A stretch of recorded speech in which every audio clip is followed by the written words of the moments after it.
I'm going to turn it over to Betty Patrick now for the opening prayer. Betty? Say Julian, Saudini Hanak Biestik. Physically, Yagasta, Massainjit, Natutni Jungai, Elagino and Eonawai. The then guy by Edetic, the COVID-19. They did say no daddy needs it, and Zanada, Kayahotani, Abeleas, then it. The did Zanana desert, Gani build the only doctors, any sort of busy say, now check get the other job at me. The no knee. No, I draw deadly when he takayibits a testedly, such an oldly, and Zanada Hunzu of Beneo deadly. So you walka yet to get what's now then. Physically, but a testedly. Then he kaya hotani a bit of any sort of inly. Builda and that day any to you a bit anesthetly. Builda, but in that day. Nature jet clear because of a tea wits and any was such a habitee tastro, habitee cajadunly. And then build and a candidate the honey such a habit nadulni. It's in dan by that such a huzulzai. Odzana takaibs a testedly. I would say, Missai Doni. Thanks, Julian. Sorry, Betty, did you have any other opening remarks you'd like to make before we turn it over?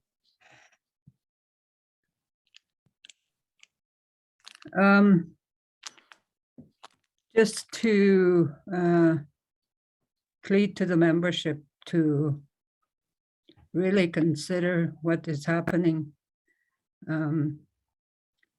It's obvious that we've lost too many members already. And I just want you to really consider that. I mean, we've gone through many pandemics and different diseases. And, you know, the vaccines are safe. I mean, the polio vaccine was the last vaccine that kind of divided the world again. And I was born right towards the end of that vaccine. And I'm living proof that vaccine does work. Yes, I walked on pain most of my life because of the polio, but I was one of the fortunate ones to have been vaccinated and to be able to be here almost 65 years later to talk about it. So really talk about it as a family and talk to your elders. And if there's elders listening, Denise you, Zakose, Skyze, the Gayadan Bayedet, the vaccine, COVID-19, the Notadinins that Nakaya Tabi, Neudit, the so be Weuche. Now, because be iltak ni belahni yetla. Ja, abies ontanit kasta so be a bezuhwete. So be a bele weutan takos abetane wedstli. Abies to leukla. Engadi no be wayedestuk the doctors so tra buzuhzai. Now, while chat yet dictate other job at me, the then I do the theatre do a Hujanawani youth. No knee, no gown side the knees, no try you anywhere but gown to any bits at Nijan. When a soldier that have be funny it to Jagai. The Wija no ninja, a vaccine, if ni. Such a buzo la abakanakaza now. I would say. Sorry, Betty. Okay, next up we are going to go to our Deputy Chief Derrick Mcdonald, as well as presentation from EOC Director Bernard. So go ahead, Derrick and Bernard.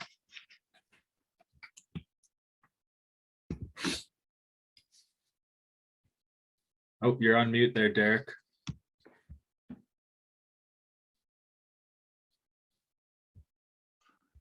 Hello, Steve. There you go. First of all, I want to thank Davis McKenzie and the EOC and those involved in making this information session possible again today. Thank you, Julian. Hanak jazo na lady na ay sanawat yitat tak ay outlays udadla wakat etabi Messiah badasni na kanak Allah Judith la yettek das art ni tabi unzo ganas beyond ani sightings and 46-year-old is the anukno kana yetzet tani ayudat la wakata la kan Julian ena nidinsen tabi Messiah badisni no kana yettek sanawat yettek so cho Judith Messiah cho Julian. I want to thank everybody for joining this information session today. Looking at all the faces of the staff here, it puts a lump in my throat. I'm really missing you all, missing home.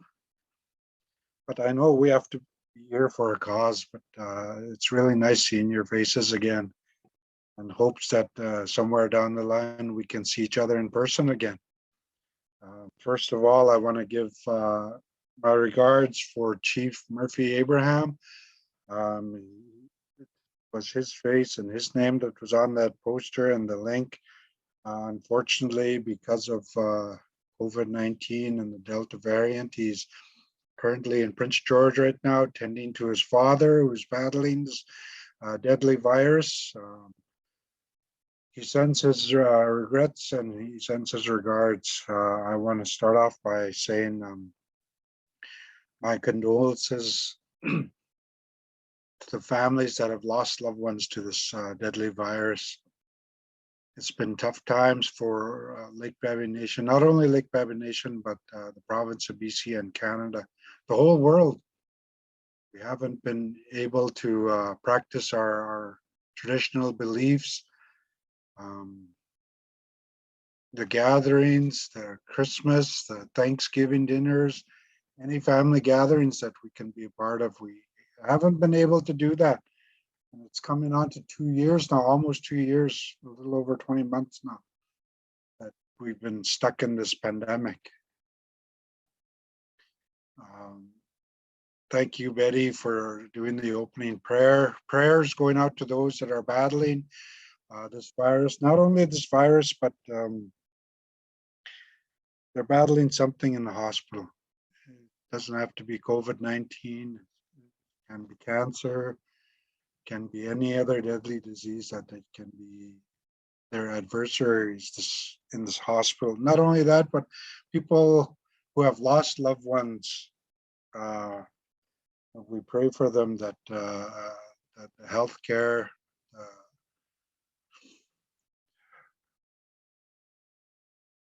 the healing has to begin within our nation, and I'm glad that we have the ball rolling on that.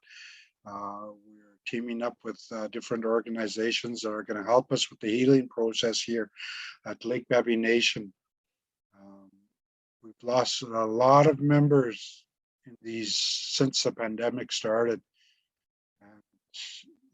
And it's not only to COVID, it's to the opioid crisis and other things that are happening to them that we've lost. Prayers going out to those families that have lost loved ones. Blessings to those that are in hospitals and are battling this deadly virus, and prayers and blessings to the people that work for us, especially the council, the Lake Babine Nation Council. We haven't been able to do business as of yet because every time we put a date to do a business, something happens, and it's in our custom to make sure that that business is postponed out of respect for the lost loved one. And we've been having too many of that happening, which is why we decided to come out with these town halls and these information sessions People are probably tired of the council speaking about COVID-19 and the Delta variant. We thought we'd call two of the people that have been taking care of us here in British Columbia, Dr. Shannon and Dr. John, who have been part of the front lines, making sure that we're healthy, safe, and secured when it comes to either the vaccine or keeping us ourselves and our bodies, minds healthy.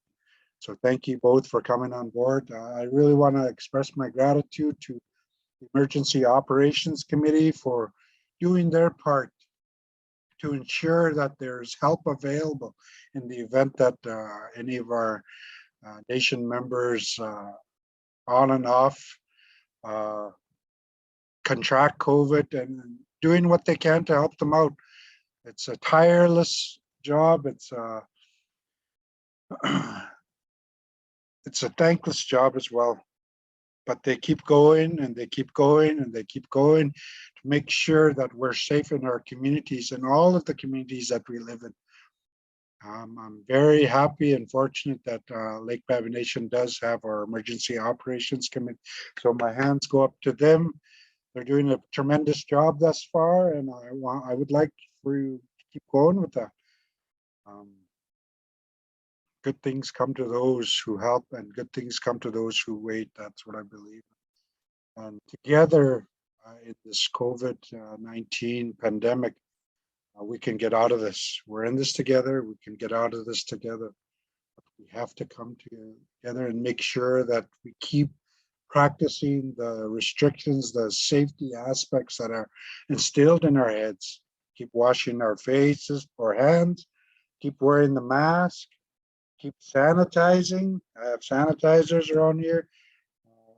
We stay in a hotel, and every time we leave and we enter in here, we make sure we sanitize everything and we spray it down to keep ourselves happy, because we're in a community where they're very strict with COVID-19, and we want to keep to our bubble here in Terrace.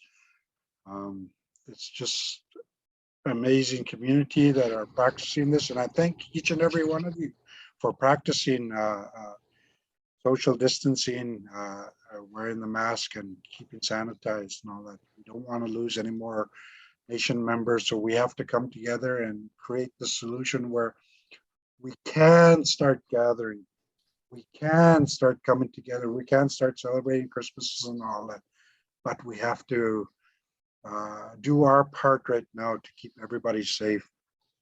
I'm going to keep my speech short. We have a lot of important updates that are going to come up. The EOC is going to have an update, and I really would like to hear what Dr. Shannon and Dr. John have to say about this pandemic and what we can and cannot be doing. So thank you everybody for coming on to this information session.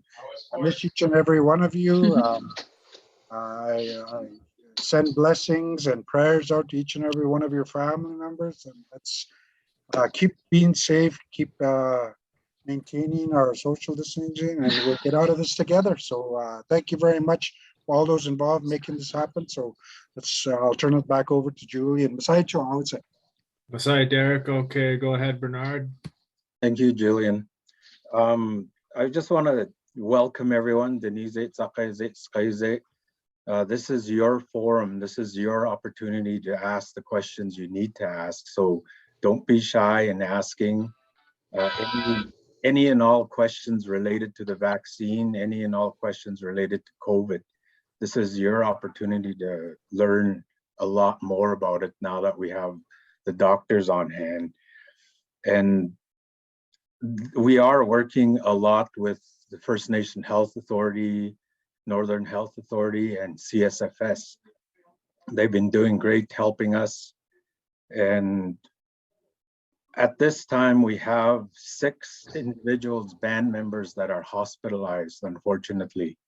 But on reserve, the numbers have gone down. We currently have 5 off reserve that are affected by the virus that we know of. And out of the 5, 4 of them are hospitalized. And then on reserve, we have 2 positive cases. One is hospitalized and the other one is isolating. So closing the office and the schools may have helped this week. So it has really, the numbers have been going down quite a bit. So I'm happy to report that to everyone. And I was hoping that the organizations were going to jump on. I just wanted to thank them formally for all that they've been doing, especially all the doctors involved. They've been going to Fort Babine to do rapid testing. They've been bringing vaccinations in, flu vaccines. So it was a busy week for the health officials all week and part of last week. And I want to thank Davis and his group, the foundation group, Betty and that whole outfit, the EOC team. I want to thank you for your tireless efforts, Chief and Council, and to all of you members who are still practicing distancing and not putting up any of these, following the restrictions and the rules. It's what's saving everybody, and that's what's saved us for, I'm thinking, this week with the closure. And it's only going to get rougher. Like, we're not even in the winter season yet, and that's when last year it was the worst time of the year for this pandemic, and we're hoping that it won't be the same again. And this is your forum. Like, if you don't want to speak out, put your questions in the chat. Some of you may have my cell phone, text me, anything, email. We're available, and we can bring it out here in this format, in this forum. So I don't want to take too much more of your time, so that the great doctors could jump in, do their spiel, and then we'll open it up. So taking it back to you, Jules. Okay, thank you, Bernard. Before we get to the doctors, we're gonna have some of our Denise speak to you guys. I haven't been given the confirmed list, but I see that Anthony Tom is on here. I know that you're gonna be speaking. So Anthony, go ahead and unmute yourself and have at her.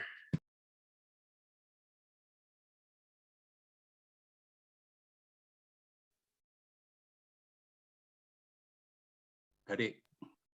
Can you hear me? 5 out of 5. Also, you've got roughly 5 minutes to work with, so feel free to use the whole thing or don't. 5 minutes to work with. I was asked 5 minutes ago.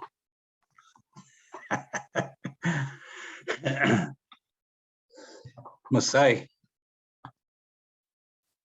Honzo Jen. Denny, doctors not lady, Jen. She did just site no tadinin, Jen Okaya.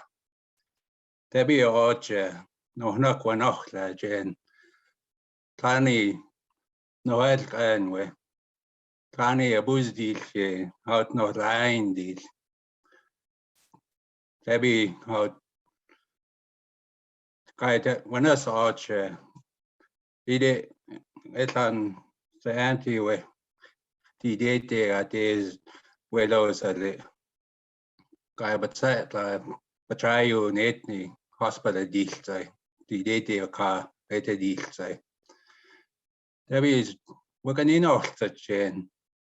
The date site no tidings that gay you vaccine I yet we're going to know that plan wards as I daily. It on the date at task. Hey, touch of Baganino said guy saying at me, the know it and the guy not only what the answer funeral home where's the that's got Robert early. So it's an show. Plaway was this and so Albert early. What's that? Not what's that? Only what that ni no today ni Denise kabadil tayan. Zanjo kabiyetan tasdalla. Zanjo neotalla. Tanetalla. Zanjo abali. Zanjo betinedetli. Pisartai we hayalta we ayalta. Kai zanza and so nustis anebatali and so abatali about homes on aids at that. Jane Debbie Jenny Abadzi said like I done it not die is also in deputy chief at knee. No kaya healing start with daily. Lahat ni outside on dette di lamanita as we saw and pakani with us kani no sa with these any outside kale wele ano bakas det ka any but arts ends tabi no was that anet platani what anet not archani out delta canly no line deal geo no elgan abil and but so but chai but said about babe joe about so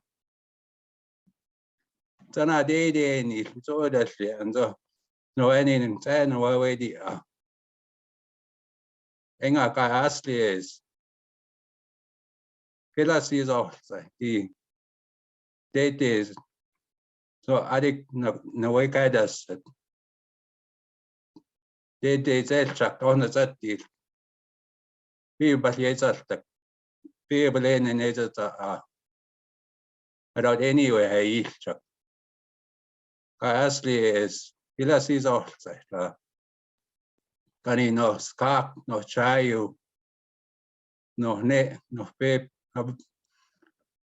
phone ka tabani di le wa che ne aba kane is dit kani ta ho di za le ya baksan aba che ne kar ta quase so ends and like do anin and se nelda what's ablat ka out hate with daily let out Jenny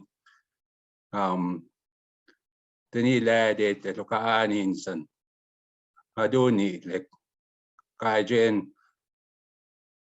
plana was le jen zoom got abuzu sa deni doctor not yede not nowadays na so abuzu sa the vaccine we saw paganino that kai so we that paganino that also the so and all like I out next month out qua holiday with daily. Kani people guys in so any but so as the daily it's no park no net no babe funny but talk about said but so near the daily I out November actually is yeah he last is off so Jason new date what's on without what net quasi sort of necessary that Masai chord any Jane a bit loud in the Buddhism that Buddha de Julian saw the you know kind of the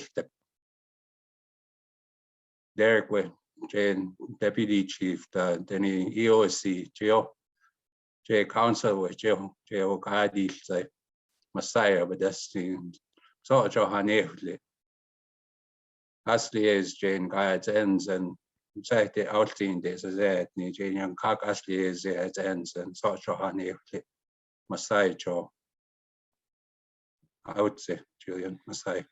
Say Anthony, thank you. Okay, next up, I've got Herbert Williams on the line. If you could please unmute yourself and address. Okay, here I am.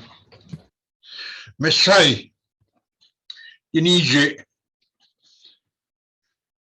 Takoze, Skeze, Chief and Counselor, staff, Asla, Nultajatak, community.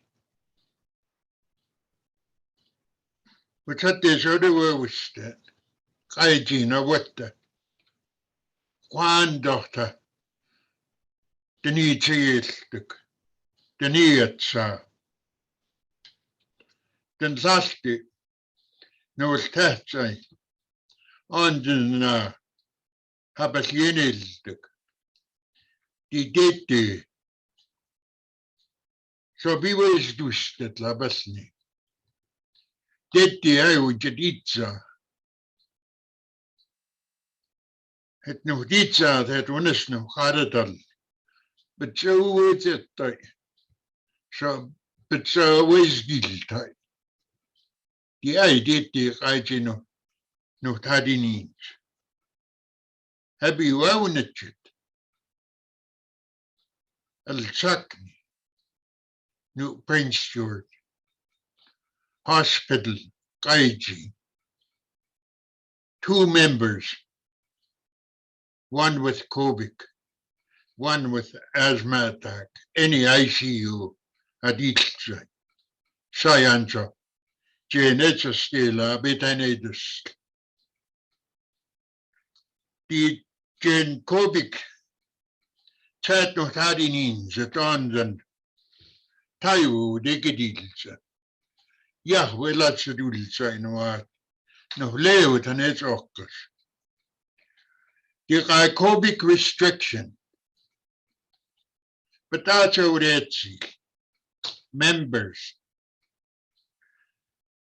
Any business in reserve.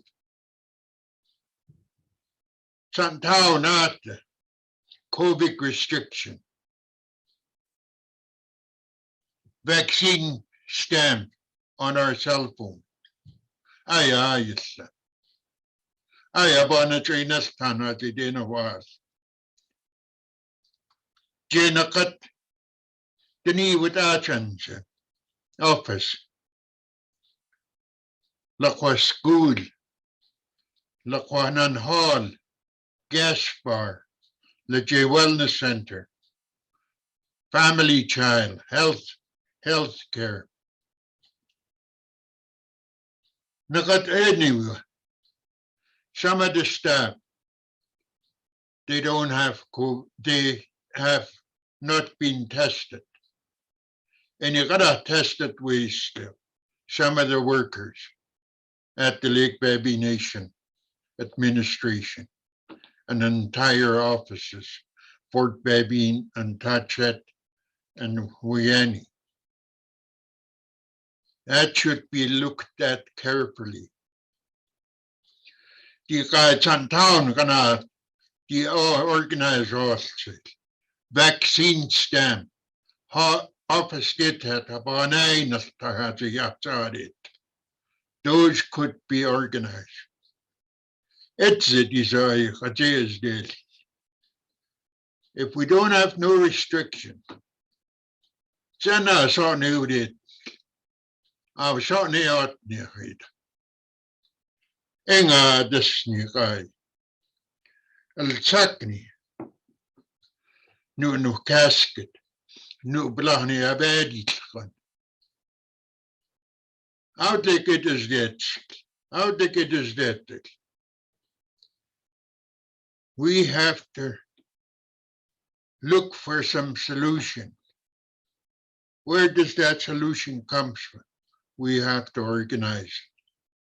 To organize it on behalf of our elder member and youth and our kids in the community.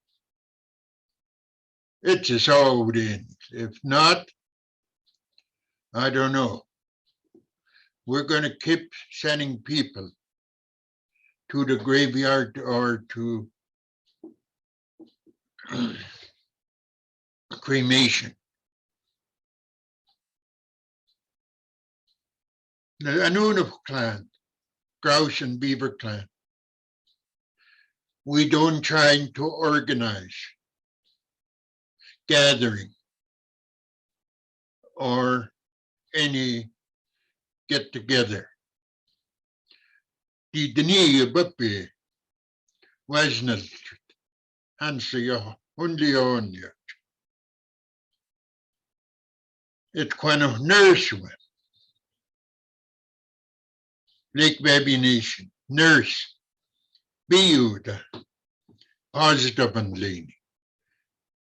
Any, well, at the 6, 4, yeah, one household. Anyway, I did the answer idle. Oh, idle. Anyway, we should set them in separate. That's when we're going to get out of that COVID with the families. I know I went through that. There must be about 5, 6 in the family that's still in the house when I went through this COVID. Now it's got to be really monitored. Where are really going to have this, the solution to come down?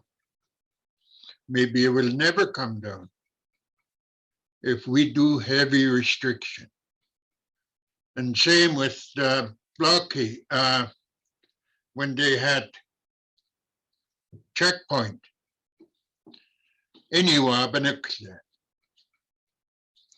some of the workers, they let the people go through. Drug dealers go through. They say it's open. We can't stop them now. That's what I've been hearing. Friends, and you know, I like to get this whole thing get solved, but we have to organize heavy restriction. Fort Babine, Tachet, and Riani. There's so much that we have to really look at. If we don't, you know, we're going to be talking next 10, 20 years. If we could do something about it now, you know, there's a lot of things that really need to be taken care of our nation, especially our elders. Fort Babine, look at the Facebook. They're asking for help. They wanted help. Riani, the same thing. The most important part is Fort Babine and Tachet. They don't have hospital or workers alongside of them. As we're okay here. We have hospital just our next door. And specialists just 2.5 hours away. But we still get caught. You know, if we need to do something, by golly, our chief and counselors, they have to put heavy restriction to our community. That's the only way it's going to solve. Now we say we're under COVID and stuff like that. What do we work on? Nothing. We, on piece of paper, we have to say, what can we do for the members? What could we support for the members? What are the restrictions? Those things that really needs to be followed up. If we don't have anything in place, I don't know how long it's going to get better. I know those syndromes are very dangerous. I've gone through it twice already. I work with people I didn't watch myself where I'm not supposed to be, and I was there. And the third time, I'm scared of it. You know, I just want to thank the chief and counselors and the staff for organizing this COVID-19 meeting. Thank you. Okay, thank you, Herbert. So some of our representatives for the clans were supposed to speak aren't on here. So I'm just gonna throw it out there. If there's anybody from Tsehu or Galantan who would like to speak on behalf of the clan, any Denise or Zakaze. We had a couple no-shows. I guess I'm gonna, hello, Awesome, Masai. Yep. I was asked to speak for Galantan. Masai kai piu jeno kadiltsai ni na clan kani community members any di abe di dede baiedet et sa tsean community members wo je wo kawadiltsai et no ni anu baietzaltek kani no heilige ni bi kai vaccine shots way tai any saw chapa wa belietzaltek tetelek saatsin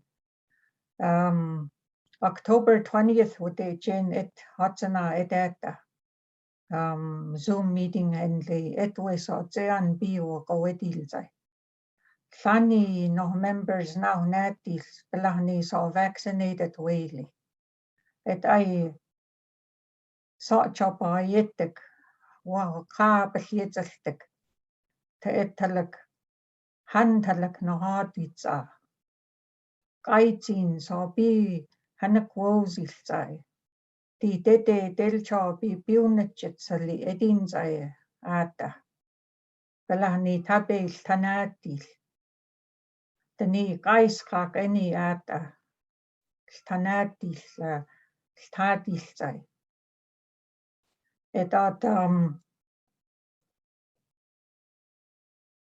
October 6 etlek speech at Jer Williamsali and Williams.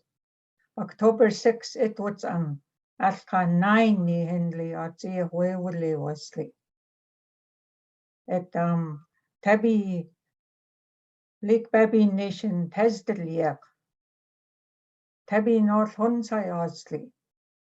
Tuas a bit such a it saw chalk and the ninochset. I nista when he it I couple hoyes nicht the couple jetzeltek etelek no hatutza. It di dede tabi ajana hosli. So wesdils I saw the yewezeltek. Die phone la Zoom la text eise bichal jetzeltek. Tabi no bewa wasn't July was sayat kwaleni ni enli salga ni wewale wasli. Tabi wawat aslo wasn't edinzai at zana deudetsil. Zakai nesta detel it saw chalk and the nisnus.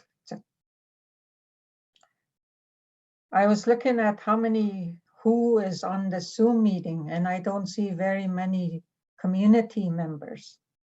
It's mostly staff on here. Maybe it's time for us to start speaking up. Whenever we see someone, maybe we should start talking about this virus and what it's doing to us. We are in I really don't know what word to use to describe us. But in Carrier, it's Tepi Tedzelens. We are the poorest of the poor right now. Of all the deaths that we have and how many people are in the hospitals fighting for their lives. What is it that we're doing wrong? Is it us? And prayer seems to be the only answer for us. I know God will listen to our prayers,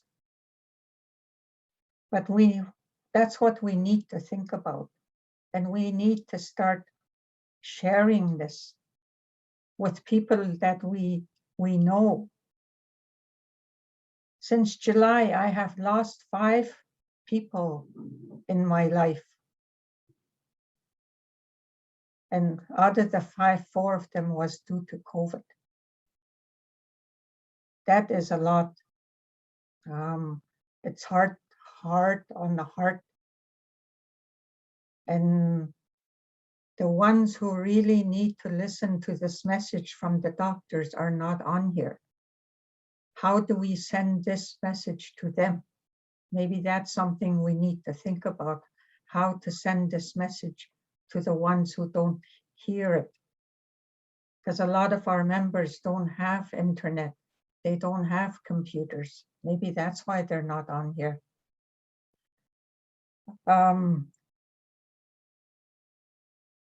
I thank you for taking the time to be on here, because what they're going to offer, we may learn something and maybe we can start sharing it.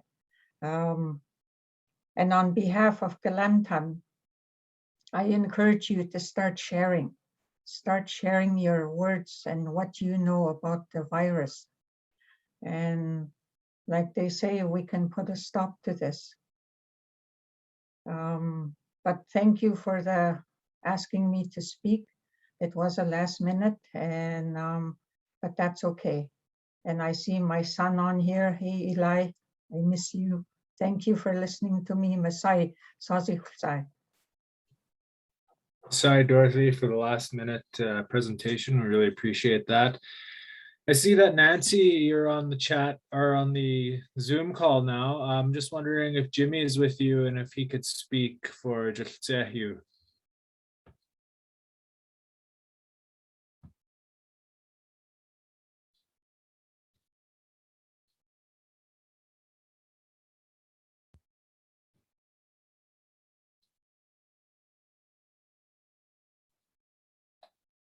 If we don't get a response, we'll just move on to the doctor. And then if maybe you're on later, you could speak later, Jimmy. We have one for Jiltsehu. It could be Barbara Patrick. Sure. Barbara, if you're comfortable with that. Okay, can you hear now? Oh, there we go. Yep, we can Yeah, hear there. you. Now, we were just muted. I didn't realize that. Here's Jim. Okay, Masai. Okay, thank you very much. Debbie, it is hiding in the Debbie. No, eyes it wound. Today, baby and the snowing. 1918s. We flew the desert. Irish flu. 8 years old and Lee, Babine, Kaya, Tanitlai, the Sardines, 1918, January. It the vaccine lost at last, I did say, first 2 weeks. None with the desert at our at deep 3-4 times the clearest I did say. It'll suck me at village yet. That's to me, honey dini in the opinion single habest Nanza Capitani it's there. This says graveyard town, Babine, Vaccination. It wasn't the there's a height scene. And the orchid, I've been you yet there. Government of and is what's in the world. Deputy, Daddy viewing the shit out loud. Right at the to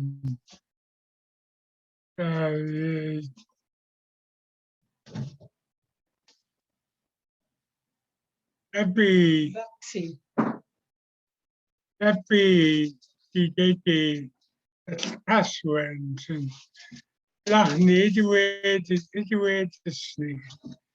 Even need to have a chutney. Governments and the water and when you are in the should say no word. Alone and Debbie, the deity, the government.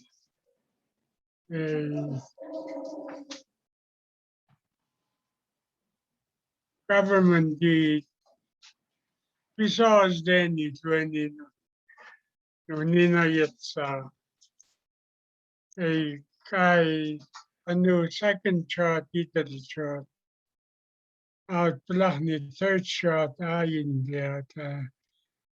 A new third shot out it's orderly on to the every specially. A deputy was saying of this the then the technical boards that Satitla. 2 years which are now the at I had a new 1918 December January starts at the 1920 December 8 the 2 years at then it's around this world over 17 million any the disease around the world that carry out everyone the crowd. I just wanted to tell you that in 1918, my dad told me a story about this Irish flu back in 1918. It started in January and ended in December 1920. It lasts 2 years and around this world, over 17 million people died on this Irish flu. And be careful, young people, those who don't understand this shot, everyone should have a shot. What I heard is they phoned us and they said the government's tried to kill us with this needle. And that's not true. They tried to help us. They tried to help Native people and white people and all those people that arrive in this area. We should help one another. Same with the chief and counselor. We should help them. To really work together to get this community and the surrounding area work together and then we'll help the nation. Thank you very much for listening to me.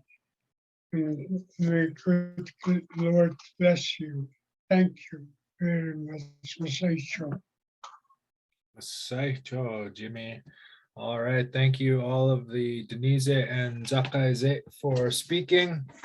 We're gonna get things moving right along here to our first doctor. We have Dr. John Pavlovich with CSFS, and I've just been asked that you really focus on some of the main questions, which is when does the children's vaccine start to roll out?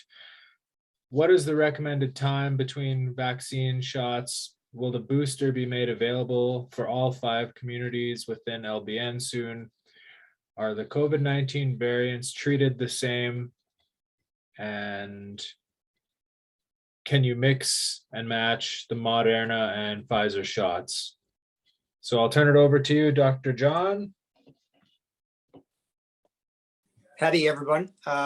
John Pavlovich here. I'm calling in today from up in Tackle Landing. And it's a real privilege to be part of this forum. I'm an adopted member of the Caribou clan by the Notlane Stillatin First Nation.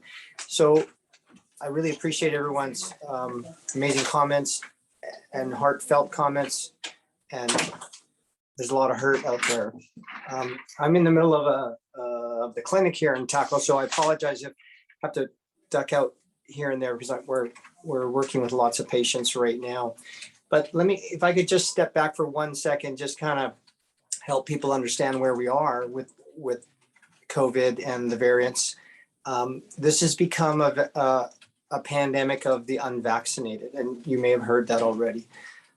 This is a pandemic as we enter the winter of 2021 of the Delta variant, which you also know about and heard about. So the Delta variant is different than the original COVID virus that we started the pandemic almost 2 years ago. And it's much more contagious. It's more apt to put people into hospitals and into ICUs and so forth. And we know that the vaccines are very effective against the Delta variant. So I just want to be clear about that. I also want to underscore comment was just made about how many people have died in previous pandemics. Just to draw people's attention, we've just gone over 5 million deaths in the world. That's the entire population of British Columbia wiped out. If you put it in those terms, the whole province of BC is gone in terms of population because we have about 5 million people in this province. We've also given about 7 billion with a B doses of vaccine in the world. Now, arguably, the vaccines have not been equally distributed around the world, unfortunately. Very poor countries have not received the same amount as wealthy countries. Canada would be included in the wealthy country category. So I guess the story is this is the Delta variant. It's very contagious. It's killing a lot of people.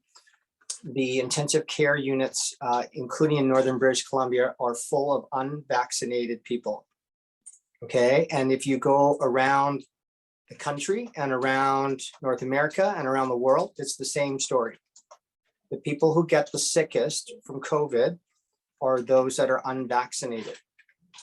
Okay, and the problem with that is in Northern British Columbia, the vaccination rate is significantly lower than the rest of the province. So if we look at the general numbers for the entire province of British Columbia, it's about 75% have had 2 doses of vaccine, and in Northern BC, it's more like 59%, somewhere around there. So what does that mean? That means that when people get sick, they end up in the hospital. A large part of that story is they go to the intensive care unit, usually at UHNBC. And once you're hospitalized with COVID and put on a ventilator, you're there for a long time. It's not a short stay, and a lot of people die from it. And what's happened is that because the hospitals are so full, patients have to now be transferred away from the north. And so on any given day, there are 3, 4, 5 patients being transferred out of the north, going to different communities around British Columbia.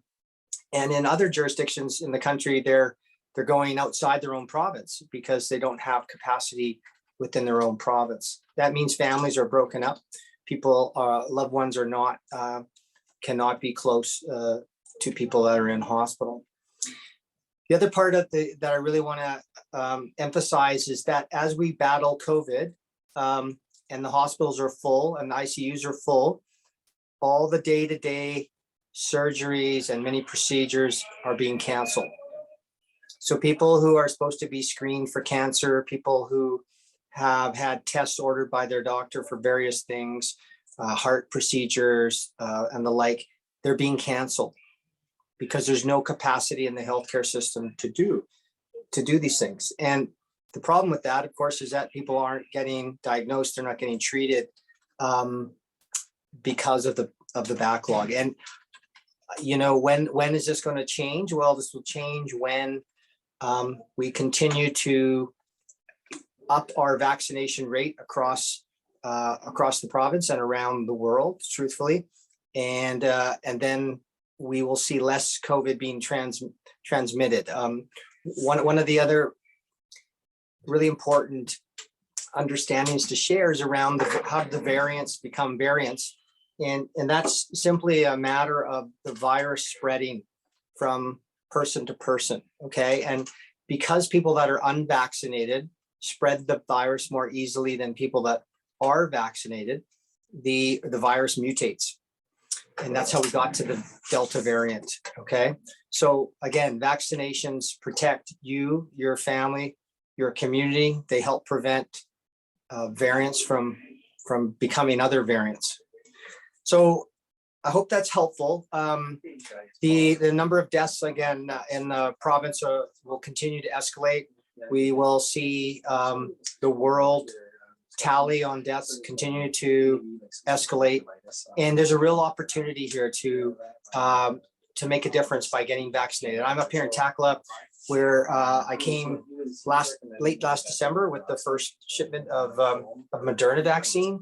And many communities in the north received early shipments of vaccines. So it's we're now on the cusp of starting the booster doses. I'll let Dr. Shannon talk about that. There's been lots of comments made in the chat about booster doses and who's going to get them and when. And it's, you know, we're learning a lot about the vaccinations as we move forward. Again, when you have 7 billion doses being given worldwide, we're learning a lot about how long the immunity lasts for and who are the people that are most vulnerable and who do we need to give boosters first for. So I hope that's helpful, and I'll stick around. If I apologize if I have to duck out here and there. I'll turn my camera off, but I'll come back and try to partake in the discussion. You know, it's been a real privilege to be part of Lake Babine Nation for many years. It's about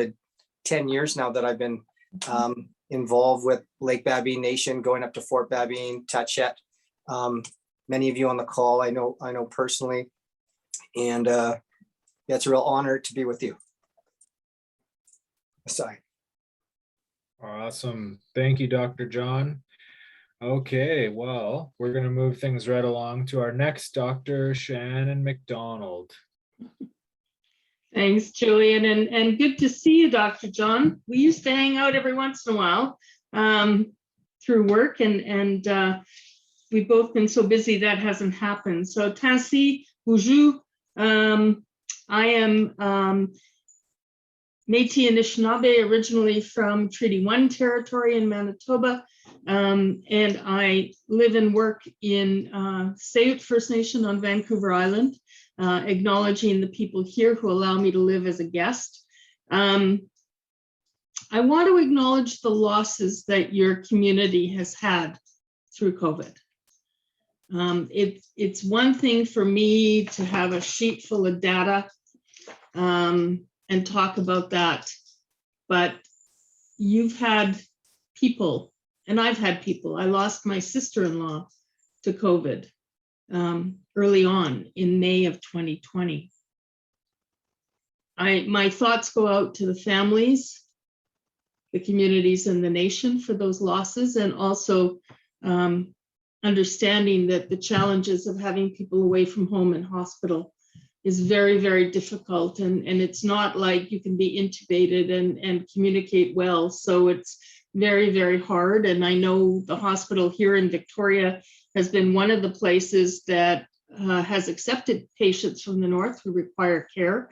And I know that intimately because my husband was supposed to have hip replacement surgery over a month ago, and that has been delayed, hopefully not for too long. I want to thank Betty Patrick for her prayer and her experience in a different era and time around polio, and the elder for his experience as well. So there's a couple of things that Dr. John said and things that I've had in conversation with Davis earlier this week. When I go to community and I try to explain to people about how the variants come to be, I tell a bit of a story. So viruses are kind of like a car without an engine. They cannot replicate. They can't make any more virus, which is really their job, because they don't have what it takes. They need a human host to do that. And so viruses, in my mind, are like teenage girls going to school who change their clothes 10 times a day to see what gets them attention. So viruses continue to mutate, change things about themselves, because their goal is to be able to infect people. They want to use the equipment that people have to make more virus particles. And then they want to make you sick enough for you to cough and spew so that you make other people sick. That's their job. So just like the teenage girl that decides the yellow polka dotted shirt and the purple pants got her the most attention, and that's what she'll wear to the next party, it's the same thing with the virus. It makes all kinds of mutations and all kinds of things that turn out to be mistakes. They don't work. But the Delta virus was a particularly sensitive outfit that they wore to the party. It means that it spreads more quickly and it makes people sicker. So it's done the two big jobs that a virus variant can do. One of the questions that I got asked was about how does that happen? Where does that happen? And where we see it happen, as Dr. John said, was places where a whole bunch of unvaccinated people are together, where those viruses are really active in the community. So that's where those variants appear. And we know we've seen that some of the variants we've seen have come from places like India or like the United Kingdom, where lots of people early on in the pandemic were not vaccinated, were together, and it allowed the opportunity for these vaccines to continue to mutate until there was a successful variant. So we want to stop that. We want to prevent that. So the vaccines that we've got, the dose 1 and the dose 2, have been incredibly successful. In BC, the numbers, the effective vaccine effective numbers are between 85 and 95%. So people that have had dose 1 and dose 2 are very, very protected. Now, it's not 100%. So one of the questions in the chat was, well, sometimes people have already been vaccinated and they're still getting sick. What's that about? Well, we know at the beginning of this, I spent a lot of time talking with provincial leaders and federal leaders about the vulnerability of First Nations communities, where a lot of people have chronic diseases, right? Diabetes or other diseases that they're on medication, and their natural immune systems aren't all that great. They may live in houses with more people. They may participate in activities in community where everybody is together. All of those things increase the vulnerability for the community members. And we were able to convince the government to start vaccine in our remote First Nations communities right at the beginning. So we delivered, FNHA delivered our first vaccines to the most remote and isolated communities, so the fly-in only communities, December 29th last year. That was our New Year's party. And we started, and by the end of January, 100% of First Nations communities in BC had the opportunity to receive their first dose of vaccine. And most of them received the second dose within, originally we were told the space, the interval between dose 1 and dose 2 was to be between 21 and 27 or 28 days. So that's what we did. We followed those rules. Turns out, science has since told us that a little bit longer span between dose 1 and dose 2 gave people a better opportunity to build immunity. So as a result, we have some what we're calling breakthrough cases. So those 5 to 10% of people who were vulnerable even if they had vaccine, and then those people who weren't able to build as much immunity because of the pattern of how they were given the vaccine. We're seeing some of those cases now. So we took the information about those cases back to our government partners and said, okay, if we're working on this booster, that we need to be able to prioritize First Nations people, and they've agreed to that. So Indigenous people in BC over the age of 18, and I'll talk about why in a sec, everybody, all of community are eligible to receive the booster vaccine.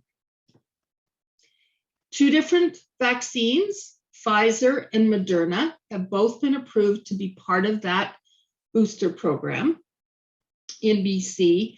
There are slight differences in the 2 vaccines, but they're the same kind of vaccine. They're both the messenger RNA vaccines. So they are interchangeable. So if you've had Pfizer for your first shots, you can have Moderna as a booster or vice versa. What we do know from the Moderna folks, they've done a fair amount of study on these booster vaccines, and they have found that a half dose of the Moderna vaccine is as effective in giving that boost to the immune system as a full dose in the context of the 3rd or booster dose. So the dosage will be a little bit different than if you got Moderna early on, but the advantage to that is that if you had some adverse reactions, if you felt sick or got feverish or uncomfortable, you're less likely to do that with the Moderna. Now, what it's been decided about with the 12 to 17-year-olds. Remember, the 12 to 17-year-olds got their first doses of vaccine later than everybody else. So they haven't made it to that 6-month point. And the decision was that the booster dose should be given about 6 months after the second dose. That's the ideal. It has to be after 8 weeks after the second dose, but ideally closer to the 6-month point. Because those 12 to 17-year-olds haven't gotten that far yet, and because we saw some side effects in that age group, we want to make sure that the science is really clear. And so we're deferring the booster dose in that 12 to 17-year-old age group for a little while until we know more. Somebody asked about, well, if I've had COVID, do I have to wait to get my booster? And the answer is a little bit. If you are not feverish and not symptomatic, so for most people, that's around 10 days after they've been diagnosed, you can have your booster shot. So your body is building some immunity. Now, the natural immunity question that comes up, we don't know how much natural immunity people have. And it really depends on your body and your ability to build immunity. We know you have some immunity because you've gotten better, but if you can't depend on that natural immunity to protect you in the long run as much as with the vaccine. Okay. One of the things I do want to say about the boosters, there seems to be kind of magic thinking that it's the magic bullet. We get the booster and COVID's going to go away. I hate to break it to you, but COVID's not going away. We're getting better at protecting ourselves about it, but this is a virus that's going to be in our environment for a long, long, long time. So the best thing we can do, even if it's at really low levels in the community, is to continue to do things like making sure most people, or all would be ideal, are vaccinated to create that community immunity so that there's less virus wandering around in the community. And some of the behaviors like physical distancing and washing your hands or even wearing masks, one of the magical things about that was that last year there was almost no influenza detected in BC because people were doing what we all need to do to protect ourselves against respiratory viruses. Now this year, because things have changed a little bit, still encouraging people to get a flu shot because the flu is still out there. We know it's still out there. But there are other respiratory viruses that show up every year in the fall and winter. Young kids especially, something called RSV, we're seeing more and more cases of that, and other respiratory viruses that make people sick. So getting the booster shot is important, but the other behavioral things, the other public health actions are still really important. Dr. John talked, oops, I just lost my picture. There we go. Dr. John talked about vaccination rates. And we have distributed among First Nations in BC about 250,000 doses. So that's dose 1 plus dose 2. But we're still at least 10%, in some age groups, more than 10% lower than the general population in BC. So we still have in our communities much more virus circulating around, especially among younger people in the 20 to 39 age group. We're lucky if we squeak to 50% immunized, fully immunized. So not only is it a danger for yourself and the people in your family, but now the rules are getting such that it gets harder to get around. As of yesterday, Transport Canada is requiring the vaccine card to get on an airplane. You need it to get into a restaurant. You may need it to get into other things like hockey games and theaters and other social activities. And many employers, First Nations Health Authority included, are mandating vaccination among our staff. Our healthcare staff, so those that go to community or provide service to patients, are required now to be double vaccinated, and all of our staff by November 30th are required to be vaccinated. So it gets to be complicated for people who are not vaccinated, and we can talk about that. Maybe I'll leave it there because I think I'd rather leave more time for questions than to try to answer everything I scribbled down on my notepad. And I'll leave it back to Julian to lead us through that. Thank you. Okay, thank you, Dr. Shannon and Dr. John. All right, I'm going to start going through the list of questions I've got here. Some of these have already been addressed, but you know, maybe people missed it, so I'll just ask them again anyway. So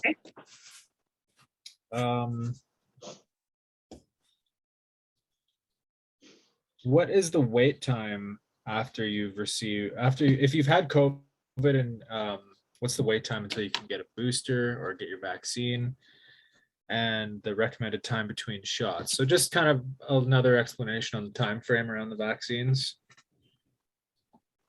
How are we going to decide, John? Go for it, Sharon. Okay, so at this point, if you've had COVID and you are no longer symptomatic, so you're not feverish and you're not feeling sick, you're eligible for your vaccine, either dose 1 and 2 or the booster. So that's not an issue. What the recommendation has been for the booster shot is at least 8 weeks since you got your second dose, but as long as 6 months after you got your second dose. So a lot of people are receiving, I got mine yesterday, I have my appointment tomorrow on my phone.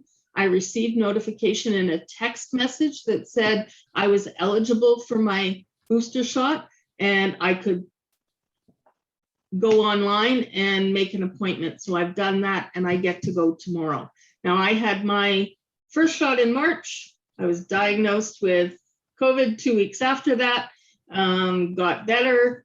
I got my second dose in May. So now there's been enough distance between May and now, more than 5 months, that I've been invited to go and get my booster. So you will get notification. We have taken all of our information on the provincial immunization registry and added it to the Immunization BC website database so that people will be informed. And if you left your cell phone number or an email or a phone number, you will be notified for eligibility. You have a choice. You can either get your vaccine in community when it comes to community, and I know people are working really hard to make sure that happens between Northern Health and Carrier-Sacani and FNHA. We're working on getting those things ready. But you will be invited to come in for your booster dose. Excellent, thank you. And another question, people are wondering when the children's vaccine for ages 5 to 12 will be available. Oh, I wish I knew. Right now, the manufacturers have given all of their data from their studies about children to Health Canada for review. The Americans actually approved the vaccines for children 5 to 11 this past week, and they've started vaccinating children. Health Canada is a little more cautious. They're still working through that data, but we anticipate that the approval will be before the end of the month. And I know people are ready, willing, and able to get out there and work with communities to vaccinate children from 5 to 11 once that approval happens. Julian? Yeah, go ahead. Yeah, it's John here. I just want to touch on one point that we haven't discussed much yet, and that's around what we know as long COVID syndrome. And so I just want to come back to the difference between people that are vaccinated and unvaccinated, because we do hear that people who are vaccinated do get COVID, as Dr. Shannon said. What we know is that very clearly is that the burden of the COVID illness is much less in people that are vaccinated. Okay, so we actually are seeing that in communities around Canada, around the world, that those communities do get COVID, but it's like a cold for the most part. It's fairly minor, not always, but for the majority of cases, it's quite minor. And people recover. So the unvaccinated group have much higher rates of very serious COVID disease, COVID illness. That is to say, they have higher rates of hospitalization, higher rates of people being on ventilators. And some people, if anybody saw the Vancouver Sun recently, there's a article on lung transplants in the province. COVID really is devastating for our lungs, okay, as well as other organs in our body. And I've got many patients who are suffering from long COVID syndrome, and so the province now has a post-COVID clinic now to help people around the province. So this is a really serious thing, and I just want to underscore that with vaccinations, it really helps minimize the devastation that COVID will do to us. And as Dr. Shannon articulated very well, this virus is going to be with us. I don't know with any certainty, but I anticipate we're going to learn as we go, but this may become a seasonal booster shot, not unlike the flu virus and the flu vaccine. And just while on that topic, because we're now in flu season and people are going to be getting flu vaccines, getting COVID vaccines and flu vaccines around the same time is completely fine. So you don't have to worry about that. And please do get it. The other part that I want to underscore that Dr. Shannon talked about was a lot of the normal winter illnesses that we experienced in North America, we didn't see last year. So even at Children's Hospital with the RSV virus that Shannon talked about, which is very hard on children around the province. They just, at BC Children's, they didn't see any. I think they had like 3 cases in the whole winter. And so this year, anticipating a lot of that on top of COVID illness. And so I am somewhat nervous about the upcoming weeks and months about helping communities, and all LBM communities, CSFS communities, and many Indigenous communities around this province, around the country, are further away from definitive help. I'm up in Takla. It's really hard to get people who are really sick to higher levels of care. The transport system is overloaded. Trying to move people around is really, really hard. And so, again, the moral of the story here, you've been hearing, is we just have to simply get vaccinated. We have to help our coworkers, our family members, our friends, our community members, colleagues. It's just the thing we all have to do. I want to respond. Marilyn, you put in a question that I think is really important. That you have heard that vaccines protect us for 6 months, and if we get the booster, how long does the booster protect us? After 6 months, we don't have zero immunity. We may have gone from 95% to 90%, or 95% to the high 80%. So it has waned a little bit, but it is not gone. So the whole idea of the booster is to zip it back up a little bit. It's just really important that people understand that we're not saying the vaccine isn't working. We're saying we want as much immunity as absolutely possible. So as things start to wane a little bit, we're giving the booster to bring it back up. Right on. Thank you, doctors. Okay, and this might be a question more for the leadership in the EOC. Will the booster be available soon? I heard that they were doing walk-in clinics at the hospital, but will there be a LBN clinic coming up soon?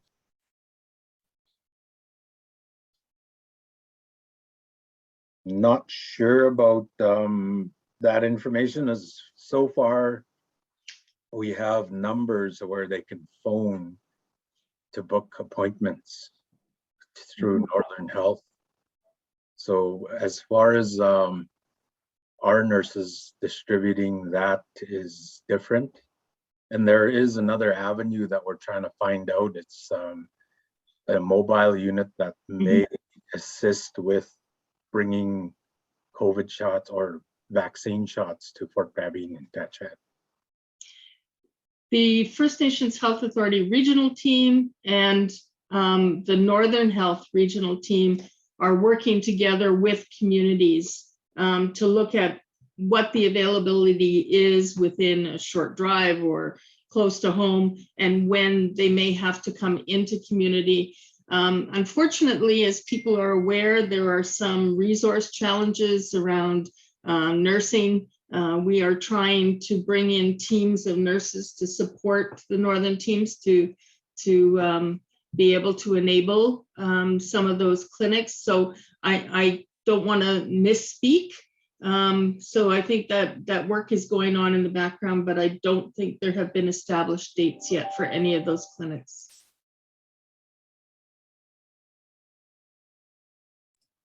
Okay, thank you. There's a question about whether, or the treatment of COVID-19, and if it varied from regular to the Delta. No, absolutely not. What we do know is that the Delta is hitting people harder. They're getting sicker. But right now there are very limited treatments. There are some treatments that can be given by intravenous. They're usually given in hospital in ICU. They're still relatively new, and so people are given those medications in those circumstances. The manufacturer Merck has let the world know that they've developed a pill, an oral pill, so one that can be taken by mouth, that will help people who have been diagnosed with COVID in the first 5 days after their diagnosis, but it's not available in Canada yet. We tried. We, with Dr. Bonnie Henry, we made application to Merck for some of our outbreak communities to see if they would release that medication, and they said no, because they still have testing to do. And one of the concerns that we hear all the time is that we don't want to be experimented on. So trying to balance out the availability of a medication and the reliability and effectiveness of that medication means that we don't have that available to us yet. So at this point, most of the treatment, if you're not all that sick and you're at home, is symptomatic. So some people may need a respiratory inhaler to open up their airway a bit. But for the most part, you're trying to keep your fever down, drink plenty of fluids, get rest, all those things that we do for respiratory viruses. In hospital, things are a little bit different, and there are some new medications that are being given intravenously, but there's not a lot, and they're hard to get. Okay, thank you. We're going to do one more question and then we'll call for a 5-minute break so we can all get up and grab a drink or use the washroom. I see Dr. John's got his hand up there. Yeah, just a couple questions I saw in the chat. People with autoimmune disorders absolutely need to be vaccinated, okay? Mm-hmm. And they're one of the groups that with the booster campaign about to start are being intentionally focused on as one of the early groups that we want to get shots for. So the answer is yes. There was another question I thought I saw. If you go into a facility where people are double vaccinated, so for example, on a plane, we know that everyone getting on a plane as of last weekend has to have 2 shots. You go to a restaurant in British Columbia, same rules apply. You gotta, on planes are really tough places to, keep a moose between you and the other person. So you have to wear your mask at all times. I carry, hand sanitizer with me as they handle this stuff all around you. And in restaurants, same thing. The tables are spaced now in different ways. So it's comforting, but it's by no means 100%. And so, yes, you have to keep your guard up at all times. So the other part, there's a question not in that we've had today, but I've been asked before, that's around blood transfusions.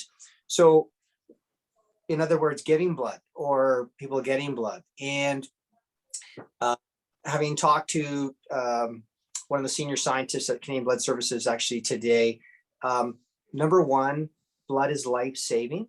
So what we've been lucky with in Canada through COVID is that we haven't seen a shortage of blood because of the pandemic, but they have in the US. There's been incredible shortages. So I just want to really urge people to, if you haven't thought about giving blood to Canadian Blood Services, please do. It could save someone's life. And they will, ideally, you should be vaccinated in the sense that for the reasons we talked about, but giving blood is not predicated on whether you are vaccinated or are vaccinated. So in other words, they will take you irrespective of that, okay? And it's just really important to help save people's lives, okay? The other group that we haven't talked about are pregnant women. Bingo. That was on my list. And I'll turn it over to Dr. Shannon, but pregnant women, very interesting. When the pandemic started, and I know this quite well because I work with a lot of young female docs and they all got pregnant during COVID, which was interesting. And And everybody was worried about giving the vaccine to pregnant women. And now we're worried about people that aren't getting the vaccine. So in other words, all pregnant women need to get vaccinated because they're super, super vulnerable. It's been tragic, some of the cases that have taken place in this province with moms who are unvaccinated that got COVID while pregnant. And anyway, I just want to say that pregnant moms and their babies, or unborn babies, are very, very, very vulnerable to COVID, and please do get vaccinated. Dr. Shannon, you want to say anything about that? Absolutely. My granddaughter was born August 4th. And my daughter got vaccinated. She did fine, baby's fine. And one of the things that a friend of mine who's an obstetrician told me is that babes are even born with some of the antibodies that come from mom's system. So not only are moms protected, but babes are protected. The other thing I want to say really, really strongly, because it's all over the internet as misinformation, the mRNA vaccines do not, big letters, do not affect your fertility. There is no evidence that the mRNA vaccines affect fertility. And that's probably one of the most common reasons young people come back to me and say, I don't want to get the vaccine because I want to be able to get pregnant in the future. It's not true. It is malicious garbage that's being spread on social media. Okay, no more soapbox, but that one gets to me. That was a good soapbox. Okay, yeah, we're gonna take a quick 3 to 5 minute break, not too long here. So we'll meet back just around 2:40-ish, maybe a couple minutes after. So feel free to get up, grab some tea, use the washroom, grab a snack, whatever your heart desires. We'll see you back at about 2:42-ish. Hey everybody, welcome back. Sorry, I was a little bit late there. I don't know who I was kidding, thinking that we could get a break done in 5 minutes. Ambitious. Yeah, maybe a little bit too much at times. Okay, so just dive right back in. This was a question for Bernard. I saw that you'd made a response in the chat, but it was asked again, so I don't know if they saw it, so I'll just ask it. They're just wondering if the food delivery is for just confirmed COVID cases, and what are the EOC's hours and contact info? Right now, the EOC is running on the side of our desks because a lot of us are staff. And I posted the EOC number, which is 250-251-6306. And as far as the food boxes go, unfortunately, the funding we receive is only meant for like COVID situations, because we get that reimbursed through FNHA. But we'll definitely look at what the suggestion was, if it's something we can also accommodate somewhere within the nation. Hope that answers the question. Okay, thanks, Bernard. There were a few questions regarding the natural immunity and whether or not you need to get vaccinated if you've had COVID. If you could just speak to that.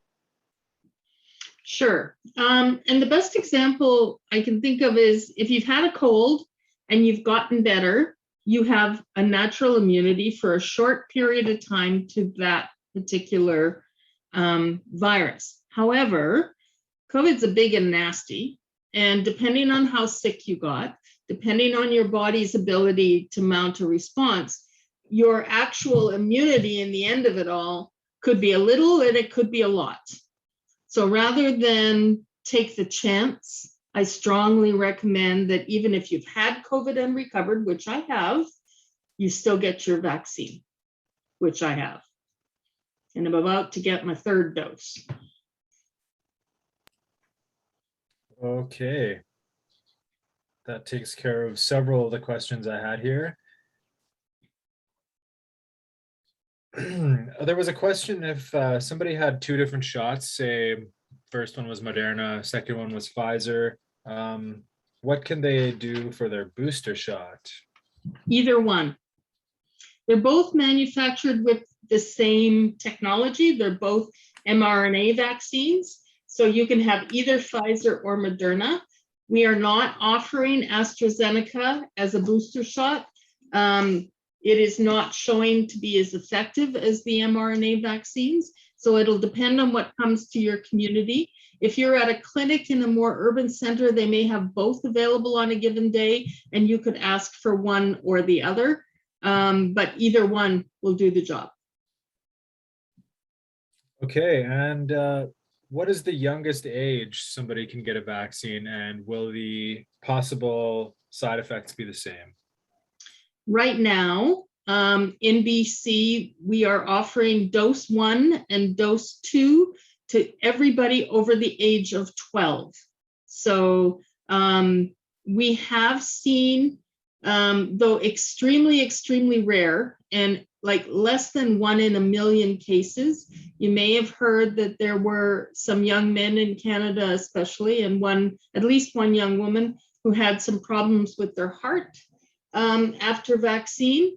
That's being monitored very closely, and it's extremely, extremely, extremely rare. It doesn't seem to make much sense who gets sick after a vaccine and who doesn't. But what I've heard is that more people who had Moderna kind of had the sore arm, the headache, the achiness, maybe a low-grade fever the next day, and fewer of people who had the Pfizer vaccine. But remember I said earlier that as a booster shot, the Moderna vaccine is coming in at half the dose. So that was one way to reduce those side effects. Okay, and this question is posed for the EOC and leadership. Have notices been sent out to the community for the flu shot? I think that would be more the health. Mm-hmm. I did see a note from one of the nurses saying that flu shots were available and she'd be back in tomorrow kind of thing, but I think she had to leave for the day. So I don't know if anybody else there is able to respond. And I know that flu clinics did happen. Fort Babine had theirs done, Tatched had theirs.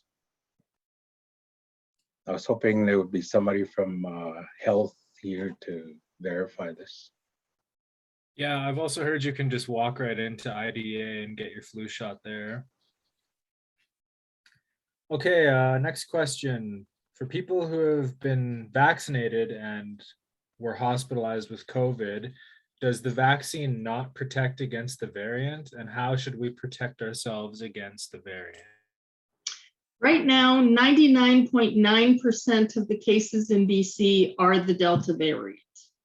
We have had other variants previously, and they've all basically disappeared. The Delta variant has taken over.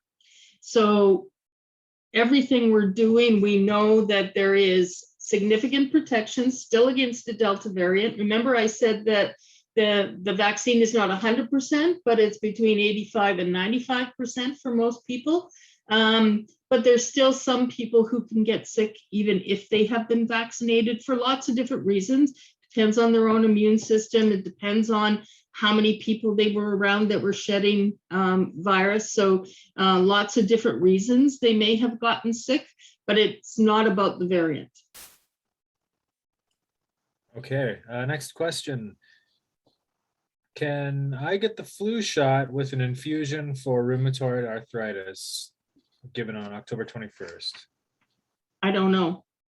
Okay. I'm not sure. We'd have to check on that one. My suggestion would be giving the doctor who gives you your infusion a call just to be sure, because that's not something I'm familiar with.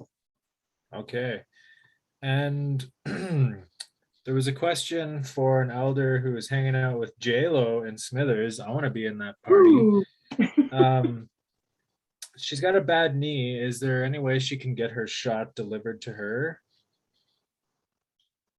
That would be a matter of the community making a decision to do that.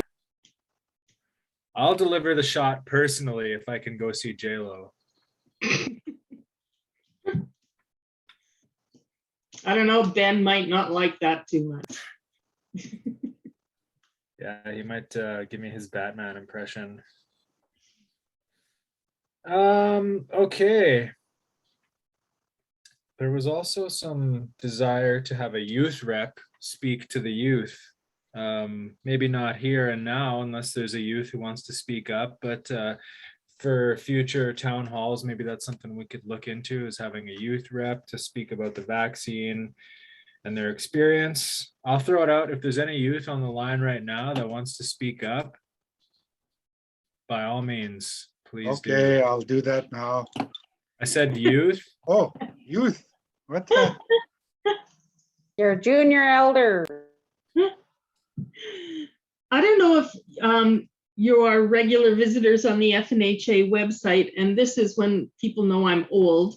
I didn't watch Big Brother, so I don't know who Kiefer is, but we have Keef It Real guy from Big Brothers who's doing some stuff on our FNHA website targeting youth and vaccine, and they're giving away hats and sweatshirts and things for people that get their vaccine. Take a picture and post it on the Vax Champs part of the FNHA website.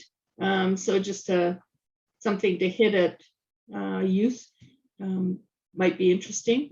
Yeah, okay. And I'm kind of on the line between youth and not youth, but I will say, from my own experience, I understand that people don't want to get the vaccine for whatever reason. It's scary times we're living in. COVID's scary. The thought of this new vaccine is scary.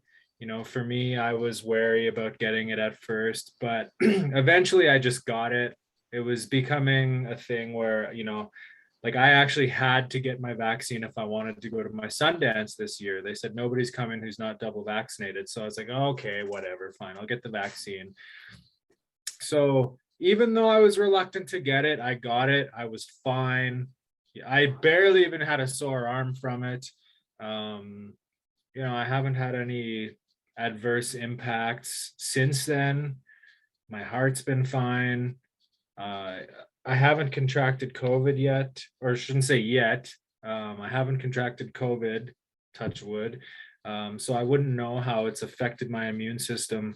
But as many of you know, I just lost my grandma to COVID, and that's just an example of how dangerous this thing can be. Maybe not for ourselves, but for our loved ones who have a weaker immune system or who are elderly or whatever. So that's just a big thing, you know, even if it doesn't mean getting vaccinated, I think just being careful out there, you know, wash your hands when you come home. That's like something we should be doing anyway. Yeah, just really take care of yourselves. And one thing I've been encouraging people to do too, is to just get healthy, you know, like try to have a healthier diet, try to get your heart rate up for at least 5 minutes a day if you can, you know, do a couple staircases, whatever. But I think it's really important for us to like make ourselves healthy too, but because that is within our control. There's no excuse for that. I mean, like for some people, sure, yeah. But anyway, moving on to a next question, who comes from a youth actually. Are there any efforts to educate members about the vaccine other than Facebook? Because not everybody has internet access.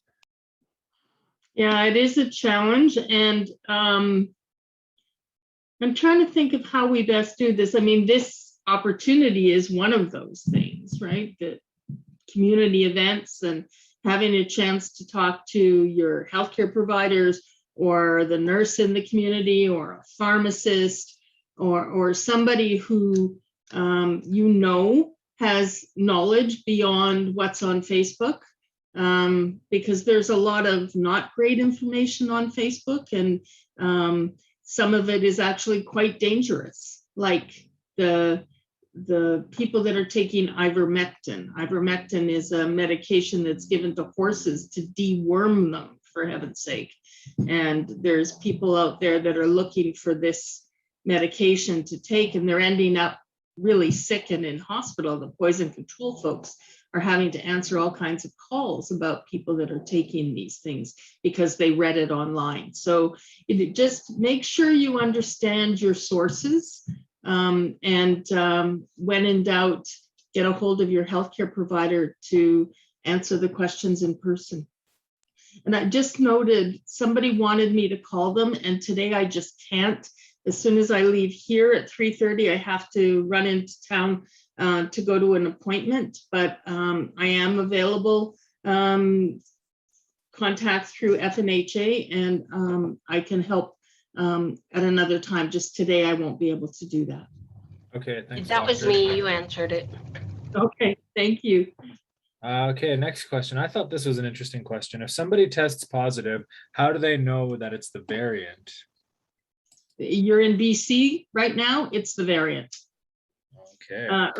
Early on, when the Delta variant showed up, we were still testing quite regularly people's blood samples to see what was out there. And right now, every single case is the Delta variant.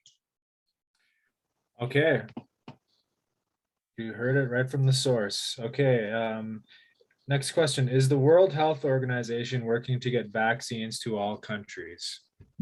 They are very much so. And there's been a real discussion with the booster doses around ethics. As a rich country, Canada having enough to give every Canadian dose 1, dose 2, and a booster with some left over. Canada has started donating significant amounts, and the last I heard was 750,000 doses to a central bank, basically, to provide vaccine in countries that don't have that same availability. And that's happening from richer countries around the world. It's still challenging in some countries, less than 1% of the population is vaccinated. Where in BC, we're at about 80% of the population. Okay, and I also remembered there was like kind of a part 2 to the EOC hours of operation question. Is there an emergency line for after hours that people can reach? For what? Oh, this is to the EOC, not to you. I think I gave the number. It was 250-251-6306. 250-251-6306. Okay, maybe if Davis, you could pin that in the chat, that would be great. There was also some concerns about mandatory vaccines for the staff members, and the question was, will the leadership also be have to get mandatory vaccines? At FNHA, yes, all of us, even the board. If I can, Bernard and any other leadership can jump in as well. We are looking at the vaccination passport policy for Lake Mavi Nation. The whole thing has been vetted by a lawyer. That's one of the business items that I talked about earlier that we want to get through on the council to get approved. But a lot of things happen and we're forced to postpone stuff. So I'm hoping to have a meeting on Monday and Tuesday with the council and the first thing on the topic will be the vaccination passport policy. It has to be approved. Just like everybody else, we're trying to get things back to normal within this world and Lake Mavi Nation. So a safe environment for us is very important. That will be on the topic. One of the agenda items for Monday or Tuesday's meeting. This is the approval of the vaccine passport for Lake Mavi Nation. Okay, thanks, Derek. And next question, which has been answered. Yes, you can get your flu shot at the same time as your vaccine. Yes, you can have it one in each arm. Yep, get one in each jugular. No. I'm just kidding. So what happens for people with allergic reactions to the vaccine? That's the next question. It depends on the allergic reaction. So for some people, you can have a mild allergic reaction, or you can have a more severe allergic reaction like anaphylaxis, and healthcare staff are trained to deal with that. What we have done in terms of recommending to people who had, let's say they had the first dose and they had an allergic reaction, the recommendation is that for the next dose, they get that second shot either in a hospital or a clinic where there's immediate response available. At this point, you have an opportunity, if you feel ambitious, to look at the BC Center for Disease Control, BCCDC website, and they have the adverse event reports that are posted there on a weekly basis. So you can go take a look at them, but they're actually relatively rare.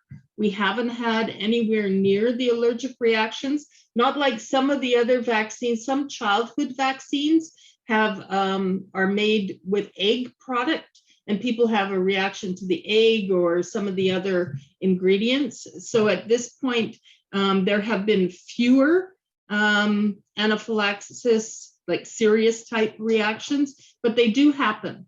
And we want to make sure people are safe when they do. Okay, I'm going to kind of mix two of the questions together. Does the band or would a vaccine clinic be able to access people's vaccine records? Like, I think this was kind of with the implication that they maybe didn't know what vaccine they'd gotten previously. If they can just show up and we'll, like, say if the band has a clinic, know which ones they've gotten and which ones they can get. I don't know if that really matters though, because you can mix vaccines anyway.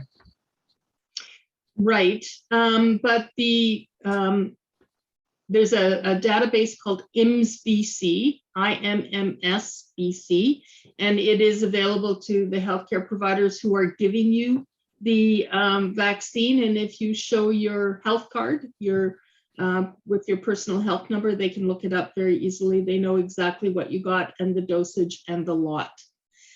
I do want to respond to Lorena. I think you're right. Ivermectin is used for humans as well, but not for COVID. There are other situations, including somebody who has got like a tapeworm or something like that. Ivermectin is used, and there are other indications for it, but they are not ivermectin is not indicated for COVID. Okay, next question.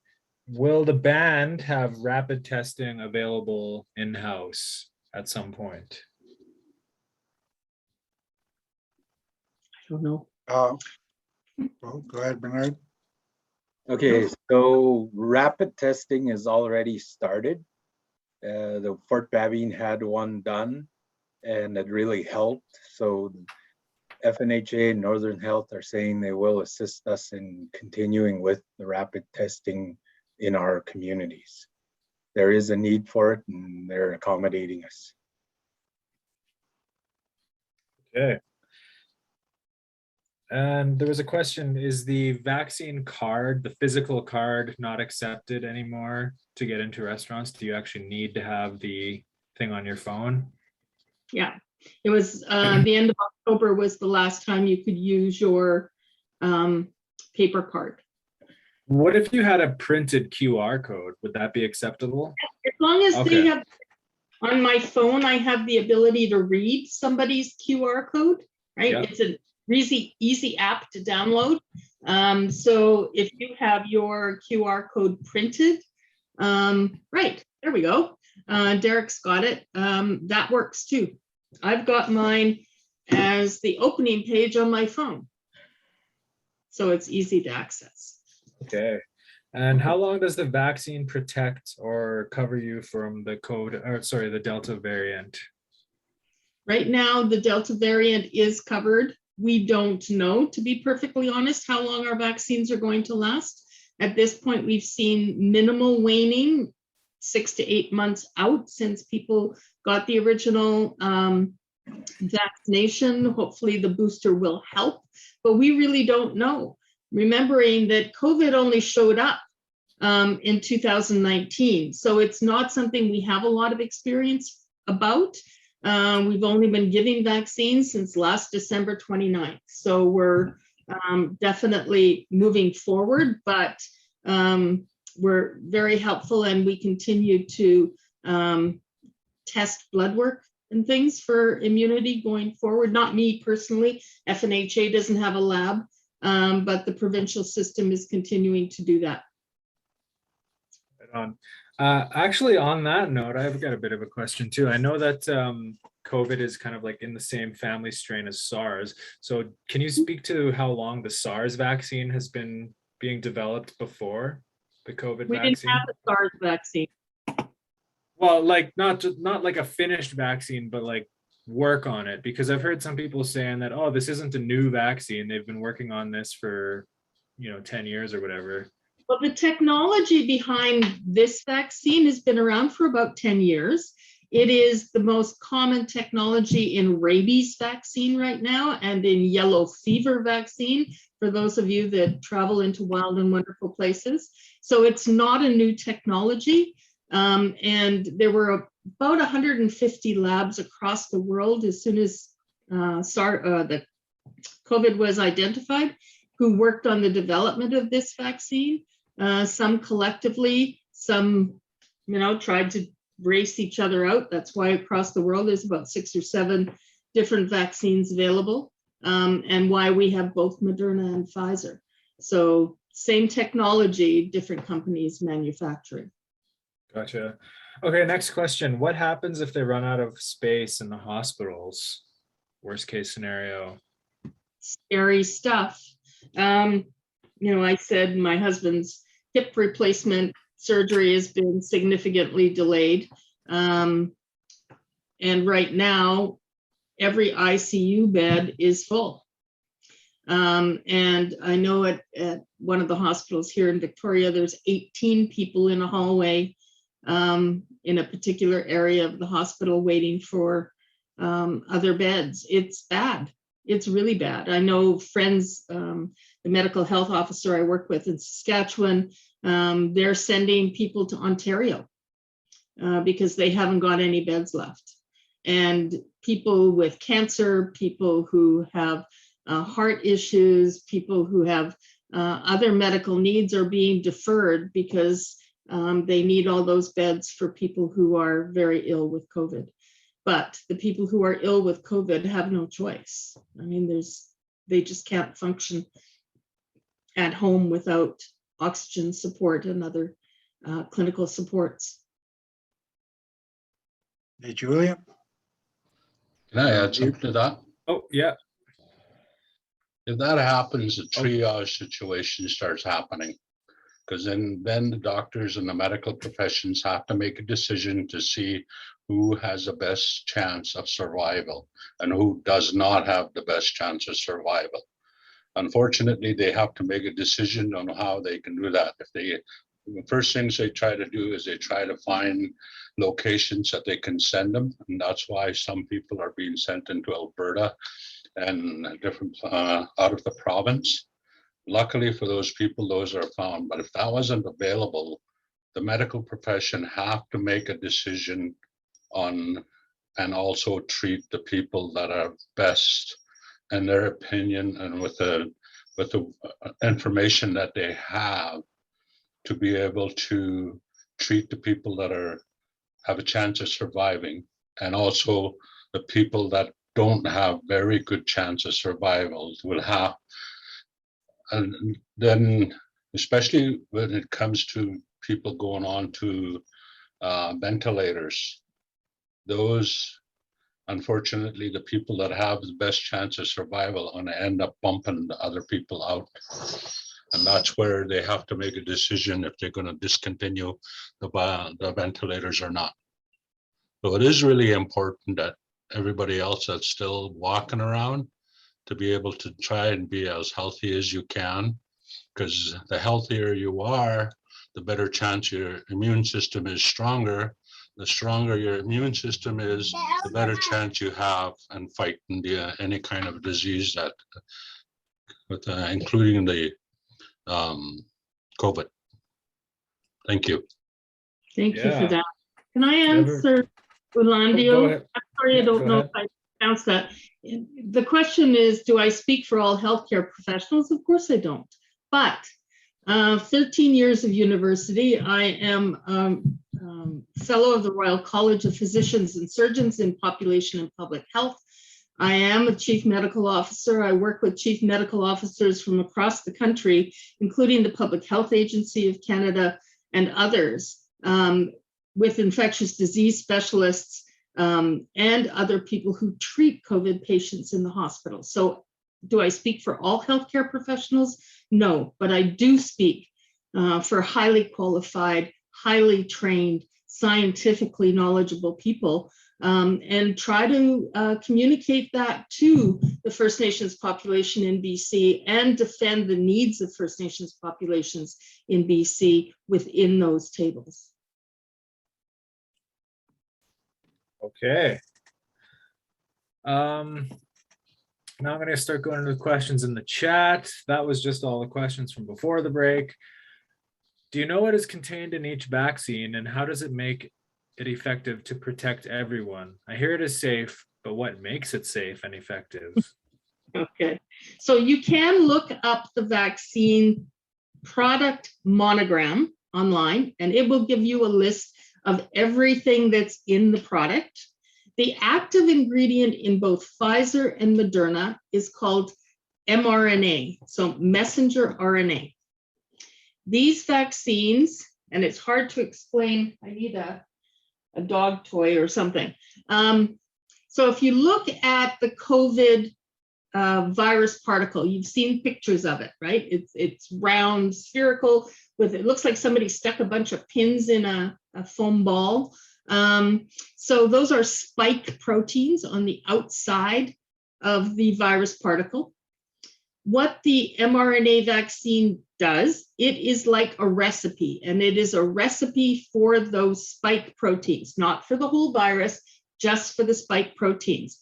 That goes into our system, and our body, our immune system, recognizes it as foreign to us and builds an immune response to that spike protein.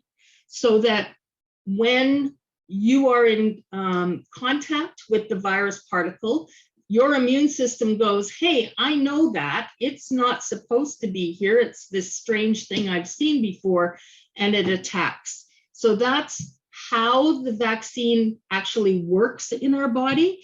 The other products that are in, and I welcome you to go look at those product monographs, are things like preservatives and something to make it liquid enough to be able to give in an injection. There's not a lot of product in it, but you can take a look and see what's there. I don't have it memorized. Okay, so that's like, I'm going to flex a little bit of my biology knowledge here. That's an integral protein that will bring it right into the membrane of that vaccine or the virus then, eh? So would that be like your white blood cells then that go in and attack it once it has the protein? That's what your immune system creates. It creates two different kinds of cells. The white blood cells, as you put them, that are the attack monsters. They're the soldiers that are sitting there waiting to attack. They're ready to go. And then we also have something called memory cells, so that it's like that memory of that spike protein gets stored in our system, so that when we come into contact with the virus, they become active and make more of the white blood cells that can attack the virus. Gotcha. Phagocytizing the virus.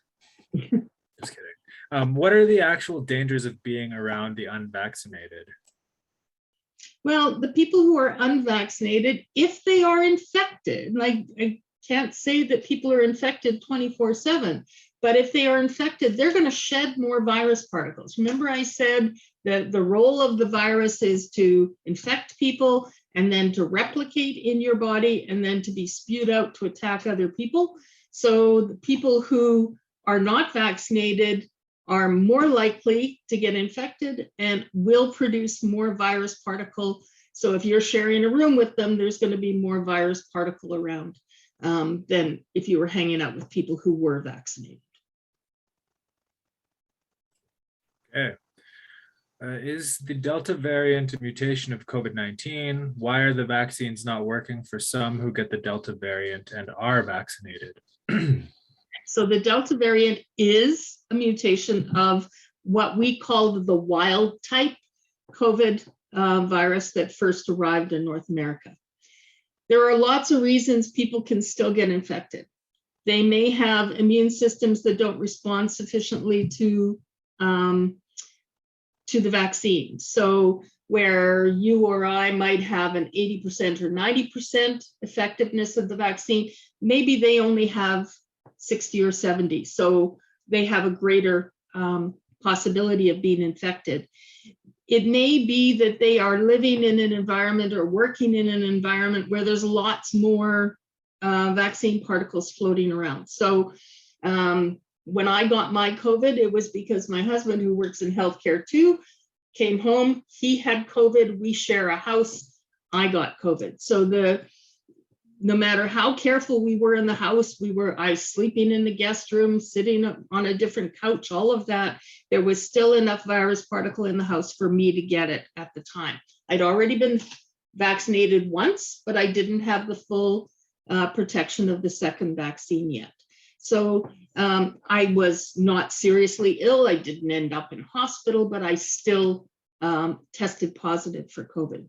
So it's not a perfect system. Vaccines are not 100%, and there's still so much that virus in our environments, especially in a community where there has been virus circulating. It's something that presents greater risk for those whose immune systems aren't as strong. Julian? Yes. Yes, Dr. John here. Sorry, I'm back now. I just want to great comments about that. So we know that the vaccines are incredibly effective against the Delta variant. Okay, so so even though you're vaccinated, you will be protected, and you will be protected against things that matter most. That is serious illness that leads you to the hospital or to be put on a ventilator, or worse yet, to die. And so I was on a call last week doing a forum with CSFS, and Dr. Jadine Caron was with me. She gave a brilliant example of how to think of this in the context of seatbelts. Okay, so seatbelts have been shown to save lives. All right, if you don't wear a seatbelt and you get ejected out of a truck or a car, your chances of dying are massive, or to be seriously harmed. Having said that, people who wear seatbelts still can suffer injury and still can die. They're not 100%, but they're transformative in public safety in terms of how many people they protect. And so, you know, a vaccine is like a seatbelt, right? It's not 100%, but it's really good. And it's much, much, much, much, much better than not having the vaccine. Okay, so just want to underscore those comments of Dr. Shannon's, that the data is very clear about it, the ability for the current vaccines to protect against the Delta variant. Yeah, and the last part I would make comment on is around, unvaccinated includes everybody, children, young adults, older adults, seniors. So it doesn't matter what age group you are. If you're unvaccinated and you're at higher risk, and you can contribute to the spread of COVID. So I just really want to make sure that it's no special group, because sometimes in the course of this pandemic, of course, society falls into the bad habit of maybe pointing fingers at certain groups of people, and I don't think that's necessarily helpful. And really, this is a story just about whether people are vaccinated or not. And I think you've heard today, you know, again, why, and this is not new information. We're just trying to underscore the reasons why and remind everybody why this is so important, and that people are actively being harmed and dying. And it's just really a plea for everybody here to, you know, join forces and work together to vaccinate the whole Lake Babine Nation. Thanks, John. One of the things that I get asked all the time is about kids. You know, kids are going to bring it home. It's their fault, kind of thing, as you said. And I often remind people that there is no COVID monster hiding in the janitor's closet at school. That COVID is entering the school from the community. It's people in the community who have COVID, who have given it to a kid who takes it to school. And in the same way, you know, teachers are, most of them are vaccinated, maybe not all, but they can only bring COVID to the school if it's in their community and in their household. So there's nobody to blame. There's no magic pot of COVID sitting in the school waiting to be spread around by children. It is all of us in community that have to be careful and protect each other.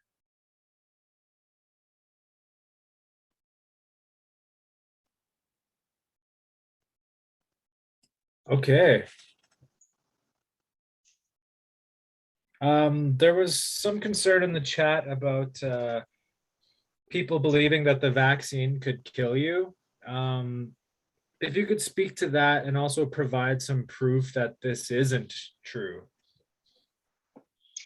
It is true. We've had at least one case in BC of an individual who has died after receiving vaccine from a myocarditis. So their heart was affected. But I mentioned it earlier that we have given out in the province more than 4 million doses of vaccine. So one person, sad and tragic as that is, out of 4 million doses. Just in First Nations alone in BC, we've had 190 people die. And the provincial numbers are even larger. So there is always risk. There is always risk, but it's measured risk. There is much more risk from the COVID disease than there is from the COVID vaccine. Okay. Julian, I think, you know, that comes back again to the seatbelt analogy. Again, people die wearing their seatbelt, but they're much less apt to die. Okay, and what Dr. Shannon is stating here, these side effects, which undoubtedly are true, and it's very, very unfortunate. But again, when you have billions of people being vaccinated, there are going to be some effects, but they just pale in comparison to the effects of people that get COVID that are unvaccinated. And that's really what, again, we need to understand clearly, is that the numbers don't line up in any way. The harm versus for unvaccinated people is so much greater than the potential of harm coming from the vaccine. And I just want to underscore another part.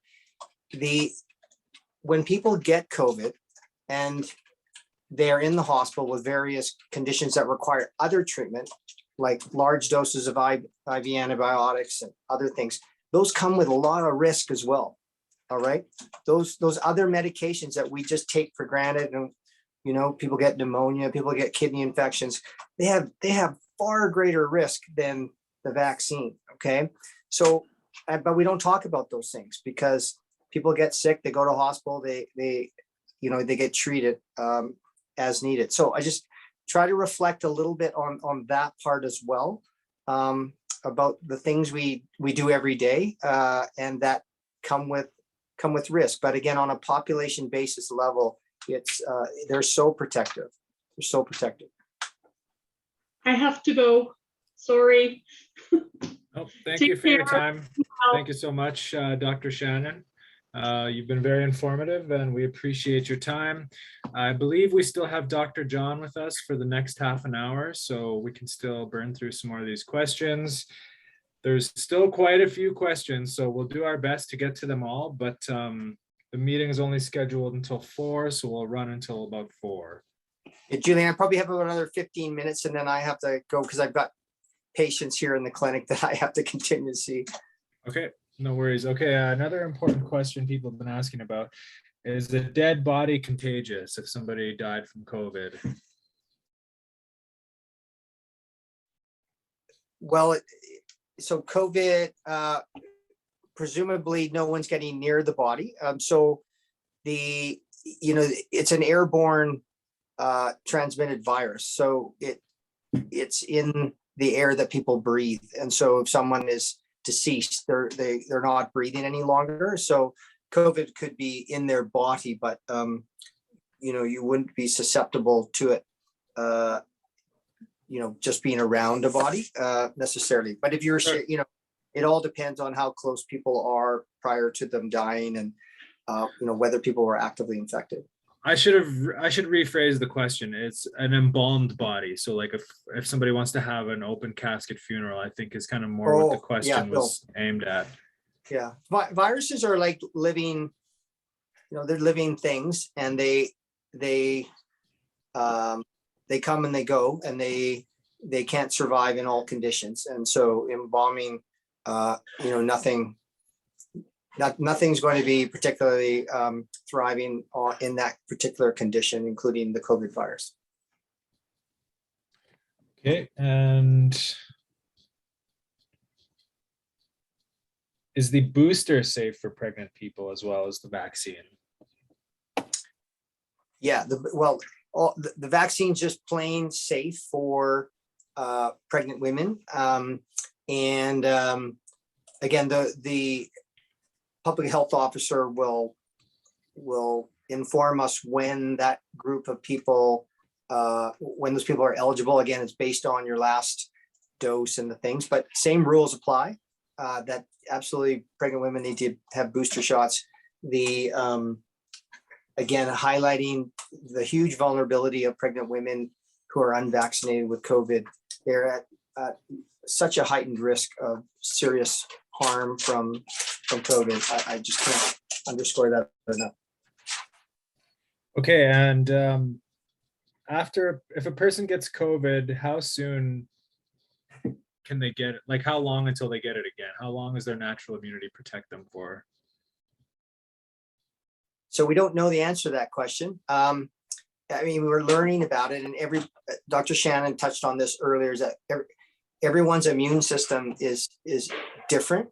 What we do know is that the amount of immunity people have is not as great as if you're vaccinated on a consistent basis.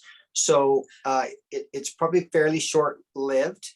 There was some data I read recently that people who are unvaccinated who get COVID should expect to get COVID again probably around the 18 months, about a year and a half later. So just like we're seeing with people that are vaccinated, after 6 months, we're seeing trends where the immunity starts to weaken. And so we know that is certainly the case with natural infection as well. So, but it's really hard to know, to give precise numbers about what that is. That's why we recommend that once you're recovered from your COVID infection, you get vaccinated as soon as possible, so that you get your immunity up to the level that we want it up to provide that maximal protection. Okay, and Betty, I see you and Lena have your hand up. We're just going to get through these last few questions with the doctor before he has to leave. And then after the doctor's gone, we'll have some more time for questions aimed at the EOC and community members to speak. Actually, you know what? I changed my mind. Betty, just go ahead and do it now, because I realized that these questions might be for the doctor. So. Thanks, Julian. my question, and it may be hard for some, is like, what does this virus do to your body when you're in the ICU? Because, you know, we keep hearing different things attacking different organs, or hear of blood clots, you know, those kinds of things. I know we're talking about vaccines and the virus itself, but what does it actually do to your body? I think some people need to hear that. Yeah, Thank thanks, Betty. Thank you very much for that. Absolutely. As we talked about, the harm comes from getting COVID in an unvaccinated state and ended up in the hospital, and worse yet, ended up on a ventilator in the ICU. Obviously, the worst outcome is death. And as I alluded to at the beginning when I spoke, we passed the 5 million mark for death from COVID in the world. And in this province, we're over 2,100 now. And I don't know when this pandemic is going to be over. So that number is going to continue to increase. So for people that are seriously harmed, we touched on, you know, first and foremost, COVID's a respiratory disease. That's what we see. And so the devastation to lungs is very clear. So people have chronic lung changes if they do survive their hospital visit or their time in the ICU. Their lungs have permanent changes in them that lead to chronic problems with breathing and catching your breath and feeling like you're getting a full breath and so forth. And as we also talked about, there have been lung transplants. That's how bad it is. So people have had to have their lungs from another person, transplanted into themselves in order to sustain life. There are multiple organs we could talk about, kidneys and your heart and blood clots. And so what I want to stress though, there are all these physiological harms that come with COVID. There are a lot of psychological harms that come with COVID. And so we see people that are on ventilators for weeks. Psychologically, that's just devastating for people. And the psychological harm, the post-traumatic stress that comes from that, people become chronically depressed. It's important to understand that there's very serious psychological harms that come with COVID, on top of all the physiological problems like lung problems and kidney problems and vascular problems and so forth. So thank you so much for raising that, because there are multitude of things that if people survive COVID, suffer in the long term, and hence the term long haulers. And some people, that long haul syndrome is much more pronounced in some than others. And so that's why there's now a post-COVID clinic provincially to help people with all the challenges they have as they go on into their life in a post-COVID state. Okay, thanks, Betty. Thanks, Dr. John. Lena Wingo, go ahead and unmute yourself.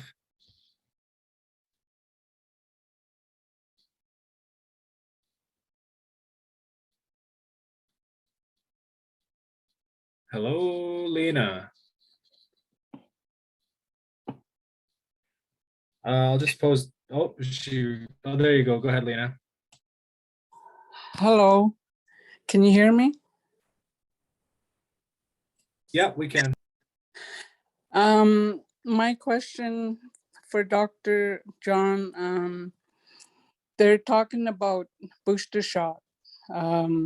People that are diabetic and people with enlarged heart, people with rheumatoid arthritis, or they give them the booster shot? That's my question. Yeah, very good question. Thank you for that. So the quick answer is yes. And the reason for that is because we know that the people that you just described are actually at the highest, they're the most vulnerable group if they should get COVID. And so we want to ensure that their immunity is as good as it can be. And so they're a priority group for boosters. The only caveat I would say, and it was interesting, I had to step away because I had to help somebody who's got one of the conditions that you mentioned, and I was talking to a specialist in Vancouver with the patient here in Takla as I had to step away, and it was just about that exact question. Sometimes the timing of the booster shot, the specialists help us kind of pinpoint, because people, depending on what kind of health challenge one has, whether it's rheumatoid arthritis or lupus or something like that, that requires a very specialized medication. Sometimes the specialists try to time the booster, or will want the booster to be given at a certain time that's kind of aligned with when their treatment is. So those are very specialized cases, and we reach out to the specialists and talk that through as to what's the best timing for the booster. And it's all about, it's not that the boosters are harmful. What we're trying to do is get the best reaction, the best immune reaction for patients. And remember, there is no virus in the vaccine. Okay, so there's no virus, so it's not a safety issue. It's a matter of how are we going to help our body create the best army against COVID and through its immune system. And so yes, they need boosters, and sometimes there are some questions about the best timing of the boosters, and that's when family doctors like myself talk with specialists, and we get it as best as it can be. Hope that helps. Okay, thanks, doctor. Thanks, Lena. Okay, next question. Do antibiotics help to fight COVID?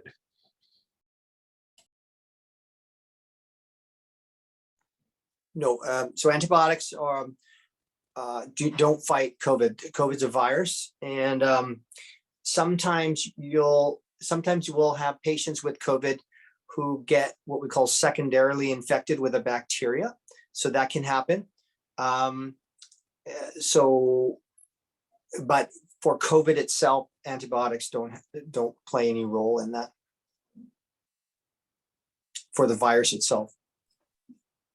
Okay, and there was another question. If you have just one of the vaccines, and I mean like one brand of vaccine, do you have a higher immunity? Like say if you have two Pfizer or two Moderna?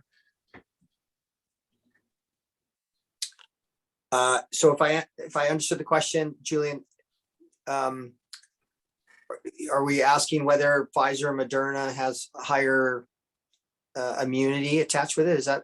I think it's just like, as opposed to having one of each, is it better to just have one? Oh, I see.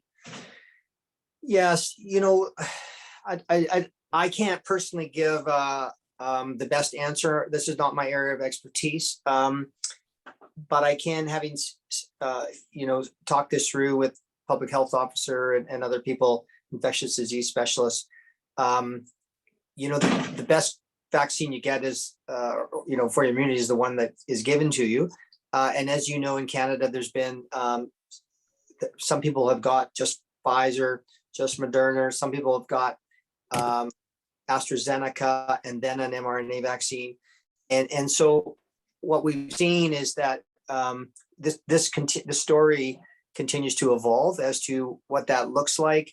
There's acceptance that an mRNA vaccine is fine to have. In fact, any combination has been given, and the immunity response, interestingly, from say AstraZeneca and an mRNA vaccine is actually surprisingly really good in terms of its immune response. So I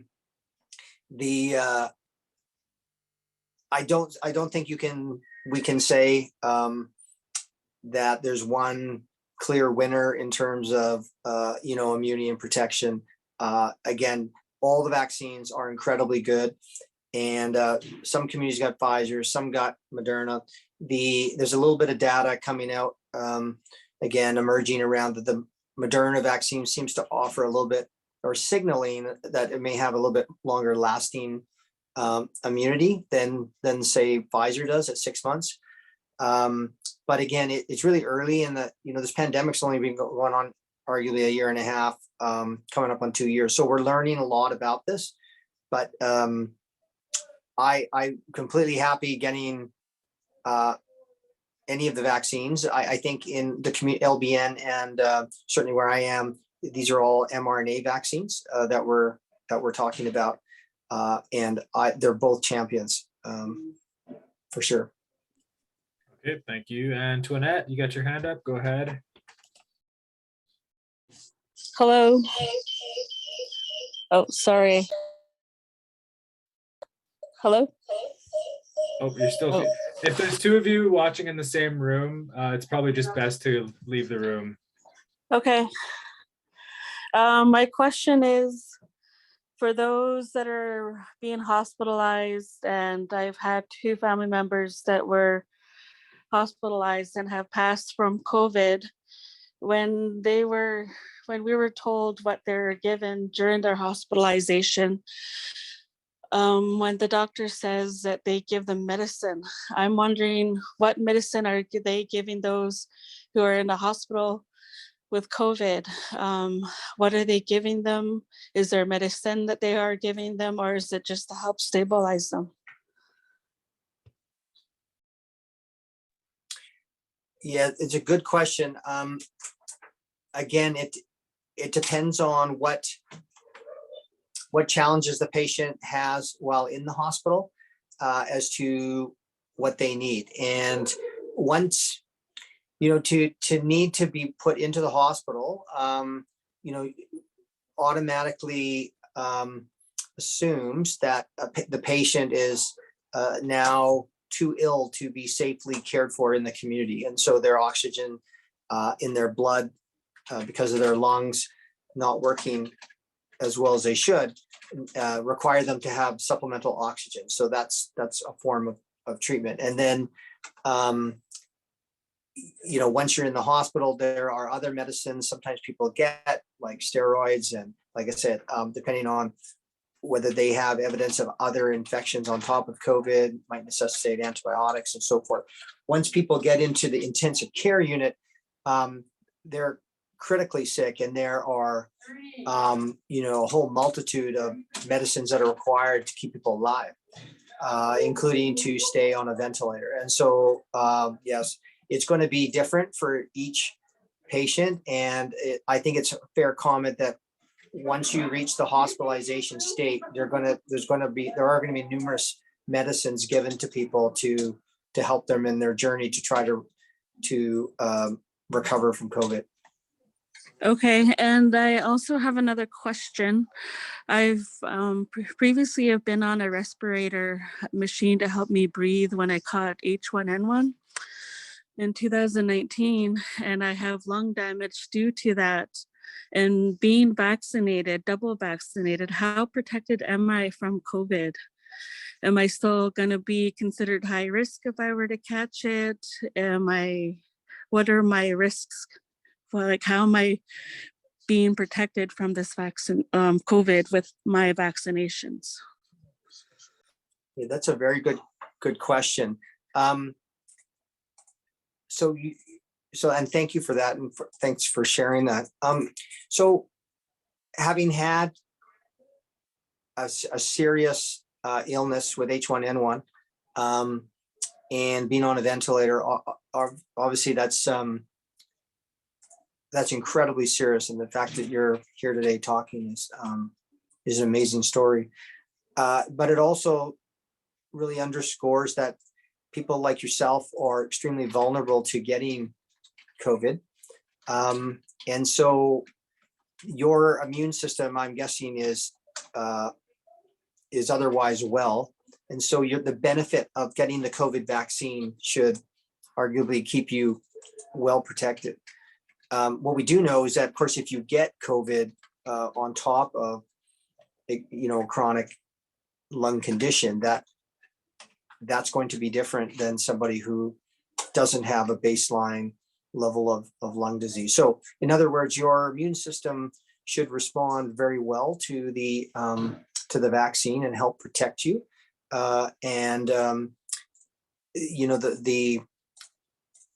The challenge with your lungs from pre-existing damage from H1N1 is certainly something that everyone has to consider, but it's even, again, it underlines the reason why you need the vaccine more than ever, because without it, your lungs in their vulnerable state are completely unprotected from COVID. Okay, thank you, Antoinette. Thank you, Dr. John. Next question, maybe we could do this even as a yes or no. Can people with nephrotic syndrome and lupus get the vaccine?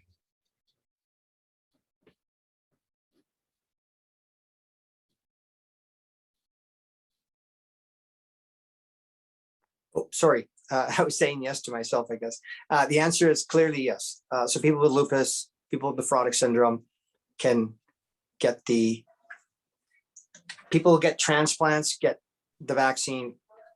Is recommended everybody gets the vaccine, unless there are just so few indications to not give the vaccine that they have to do with life-threatening allergic reactions, which I think people already touched on. But yes, lupus, diabetes, heart failure, rheumatoid arthritis, ankylosing spondylitis, inflammatory bowel disease, heart disease. These are just some of the chronic conditions that benefit greatly from vaccinations. Okay, and next question. Can the virus be transmitted through pets? I have not heard be the case at all. Okay, and A black well named Charlie, and for what it's worth, Charlie's fine.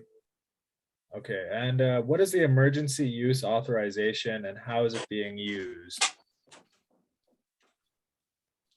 Sorry, I don't know if emergency use authorization and how is it being used? I don't know if that's a question for the doctor or for the band. I don't know what that is. I can't comment on that, Julian. I'm not sure what that means. Okay. And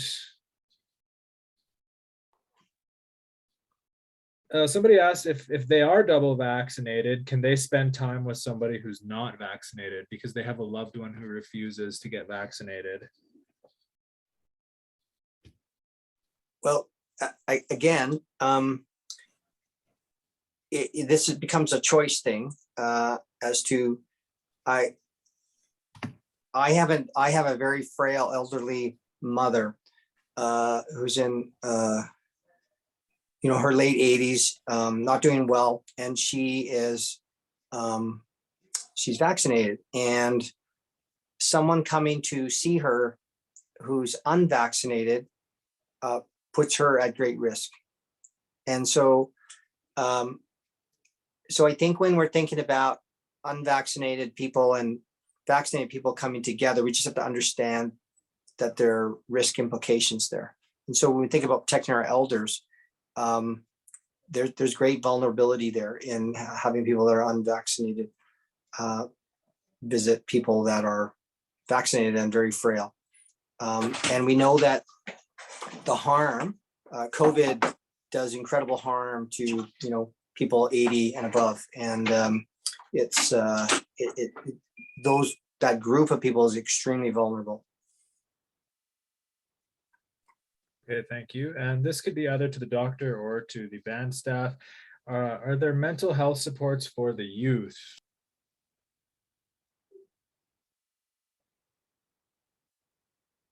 Sorry, are there mental health supports for youth? With respect to COVID or just in general? Like in general, because of COVID. Oh, well, that absolutely. All the youth should feel very comfortable seeing their healthcare teams in their respective communities and asking for help. And, you know, through FNHA and LBN and CSFS and Northern Health, there are a multitude of mental health supports that youth can access. I think also at the school, certainly in Burns Lake. And some of you may have heard that there's a Foundry clinic that's going to emerge in the Burns Lake area, which is really exciting for youth and will just be a great resource for the youth in LBN in the area. So yeah, great question. And there was another question in the chat, Julian, and then I got to run soon, was around shingles vaccine. And in fact, you can get, you know, yeah, so you can be vaccinated after the shingles vaccine too. So that's not a problem. In fact, there's on the BC, there's a good website on BC Health link, forget what it's called, but you can look up vaccines and they'll go through all the different vaccines and, you know, answer these kind of questions. If you got, shingles vaccine and a flu vaccine, COVID vaccine, that kind of stuff. Okay, and do you know about the wait period from the shingles vaccine to the COVID vaccine, the wait time? I don't. I'd have to look it up, truthfully, but I wouldn't be surprised that if it was given together, truthfully. Although, having said that, the shingles vaccine, for some people, getting the COVID shot kind of can make you feel kind of icky for a day or so, and the shingle vaccine can as well. So it's more, you know, sometimes whether that burden of feeling icky, you want to space it out a little bit. But I'd have to take that offline, Julian, and I defer to my colleagues on the call who are still here that can speak to that. I haven't looked it up particularly. That's my honest answer. Okay, I appreciate your honesty. Okay, thank you for your time, Dr. John. If you had any final closing remarks you'd like to make. No, just thanks everybody for the opportunity. It's great to be part of this town hall, and I really applaud LBN for having it. It's a real honor to be with you all. Please do get vaccinated and stay safe. Try to keep our spirits up as we move forward. And, you know, we have to just stay strong together and do those public health measures that we're all become accustomed to now, wearing our masks and washing our hands and distancing and getting vaccinated. We'll get on top of this and then we can lessen our restrictions in our life. But it's just so important. And, you know, we try to talk about the harm that's being done every day right now with people in the hospital and on ventilators and dying. Yeah, I just can't. And the whole kind of slowing down of the healthcare system for things that are non-COVID related. I can't help but need to underscore, you know, people getting screened for colon cancer or having a heart procedure or you know, all these other things that are just day-to-day kind of things that people have to tend to are all being impacted negatively because of the COVID burden of disease in this province. And so to lessen that burden of COVID disease, we need to get vaccinated. So thanks for the opportunity. You betcha. Thank you again. And a couple of quick announcements that were kind of just comments in the chat. Corrine Dawson at CSFS can print your QR code and have that laminated for people who don't have a cell phone. And for the planning team, if there's going to be another town hall, Phoebe Dennis has offered to speak as a youth rep. So awesome, Phoebe, way to put yourself out there as the youth rep president. And one final question to staff, maybe to Derrick. What happens to staff who don't want to get vaccinated if you guys put in a mandatory vaccine mandate?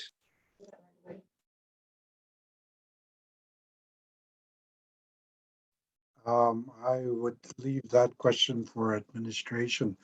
I just want to bring up to your attention again that the council will be meeting, and again, one of the agenda items is going to be the passport policy, as well as the our own membership and leadership wanting to having to get vaccinated.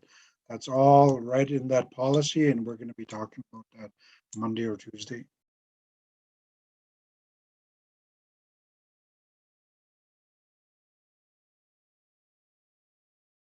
On mute there. Thank you, Derrick. So I'm just going to open the floor to Derrick and Bernard for any final closing responses. We're just about at 4 o'clock, and I'd just like to say thank you, everybody, for tuning in and for asking questions, for participating, for listening.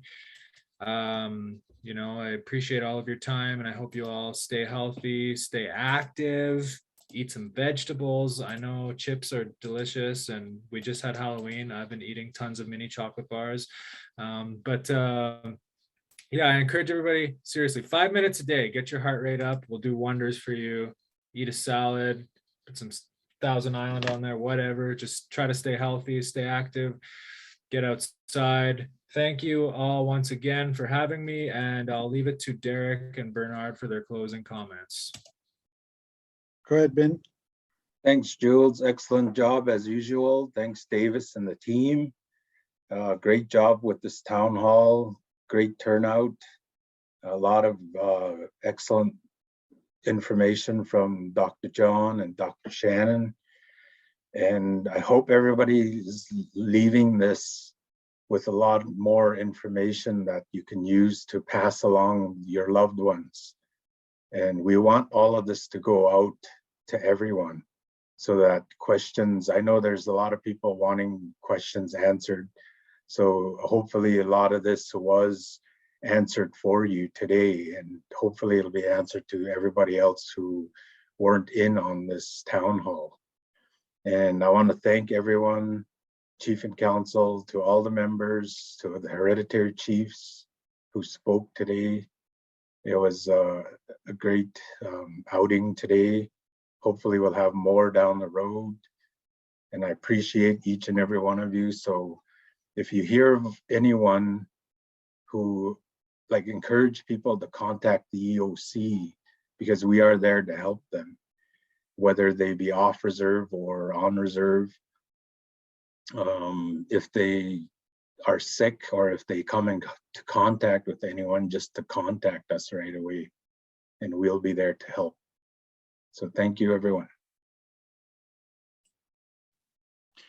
Thank you, Bernard, for setting all of this up as well and keeping the Emergency Operations Committee going. I really want to applaud the questions being asked by our members of staff, or not only staff, but there are membership as well. A lot of questions were thrown out there, and Dr. John and Dr. Shannon, as well as the EOC, have had good responses to those. I'm very happy that this information session took place. It was well needed that we had to get people who are working in that field to give the answers, and that's why we brought the two doctors on to help us out with putting that information out. We're all at a time right now where Lake Babine Nation is on bended knee, but together I believe that we can get out of all of this, but we need help doing that. And that's where we're always talking about the hand sanitizing, the face mask wearing, the social distancing at this time, because I think about Christmas that's coming up. Everybody loves to spend time together for Christmas holidays, and to have another Christmas by ourselves again, did not like the last one, even though it was with the people that I love. I really want to spend more time with family and friends, and we have to start bending that curve right now to get the numbers down. That's hence the reason why we chose to shut the office down to a bare minimum. Reason why we had to shut the schools down, just to get the numbers down. And the work that the Emergency Operations Committee is doing is very appreciative, because they put themselves out on the line just like the council do. To keep people healthy, to keep people safe, and to help in the situation where it's really needed. Times are tough right now. We've seen a lot of people leave this earth, and we've witnessed how Lake Babine Nation, we're a caring nation where we come together and help each other. This is one of our cultural practices, that we do this all the time. And we've witnessed a number of 10 people burying those that are our loved ones that have left before us. That's not the kind of new normal that I want to face down the line, which is the reason why we have to do our part to make sure that we get out of this situation and then start spending those gatherings, start practicing our cultural traditions, start coming back together. The normalcy that we've lived through, with the exception of these 2 months, we have to get back to that place again. Happy unzo asli chain, kaje no tanauti, Lake Babine Nation, yo kani Denise you takuze you we no tanin di chain not yet anak chuzu bien tlani etwando udi tle di de tabi no tadinin so tabi tsahna no also tabi al tasnisli tabi no besa words and das ni tlani habits so haka no ti salkai kana onsa no eransa it habits kani minde yetatli anak chuzu no lady na Tilsakni be endly any is a so called funerals added to baka jina chutney. Platen which is just these kari natni. How kakti dede be used on a besa wits. It baka kani yetni doctor it nibets and the not yedet. It waka it but Nathan qua Jane Planet and the Chanawat Jane Tlatinets al Take Quas deadly. So Wakas Ninson. Destiny de Dede Sa notar it Waka. And it's your hood at there to Wakas Ninson. It's Anawat Dede, it's Aknanawat. Lab D for you. A tabby to Zowan and son. I was Nathan. I be you. Booster shot the ethne. Well, not yet to get out of any membership of a yesterday. Was any so a what did they be used that shit? Guy would it have clear harness and honey outlays a bit in is the tribute and how indeed. The BU hospital did outside Nabas anywhere by business. It waka Jane arts did say it waka kani Emergency Operations Committee of it it up it waka council where Jane on or tadits. But then see so what Nathan Stan is that let's a wakas needs it. Quite little it is that like la yeah but lads to be so quite now and it's a wakas needs no way on as the any hawk castes Isla on our answer. He did tabi unas at hasnis. So he went Delsak out no indeed. Hey out Katsede new to Wakas Ninson. At Waka Jane it's a tabi Messiah Jane Quasi no Tanokti. I tabi it's at Lake Babine Nation, the Snetani Abbots in the Lagao. So Ulitsana News Delete with Nathan Quas or Tanes it's a Wakas Ninson. Tabi Masai Choji and Juan Ozzy with Leighton Quaz at any time. They know it's doing these. I really appreciate the questions today, the answers that were given out, and where we're going to be facing in the future. So keep a positive attitude, stay vigilant, keep sanitizing the hand, keep wearing the mask, keep social distancing, and we'll get out of this together. Thank you those that are involved in putting this together. Let's make it work. Let's keep bringing that curve down and let's go back to normalcy. So thank you very much, everybody, for joining in this information session. Masaicho, I would say. Thank you, Derrick. And we're just going to have a final closing prayer from Betty.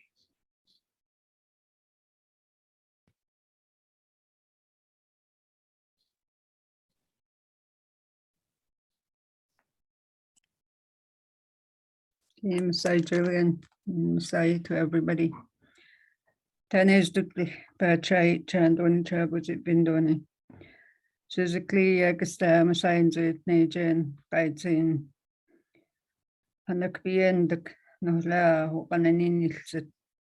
Taneditli be when Ohla and Yin Yukanak Patats Ensign. Yukanak Paet Towers outside either. Den you kaya hoda ni a bit of ni say sort job or endly. Gael takni a bozy, blahni yetla, blahni outside hospital outedins and tabi and that the any say sort job betanes that the sort job dino tanedly have a kaidun li handle a couple and the kind of adults at so testedly. Alsin a bit honestly. Can he build a habitat when because habitat and it's in anywhere but see it test to that the habitat had to do this. And then build a candidate and anyway sort of habit nadulni. You sort of only the hanak be end the knives you and until Svadutni. Bunny skak habit the and then the Jakaya sort no that needs no bill carwinins and Hudsona Takai with the testedly tenedly tabi carwinins and to you. No tea be tened of the canin bill and the ten to you. A bit tened of the Hanak be a blow now. The guy sort of no words of still to like the tenedly always I can't in and so job it any do physically outsna no leon outsna guidance and the cats and in how it's say Doni but doing job was it been doing say Betty. Okay, thank you all once again. Have a good night. Stay safe, stay healthy, stay active. Y'all take care.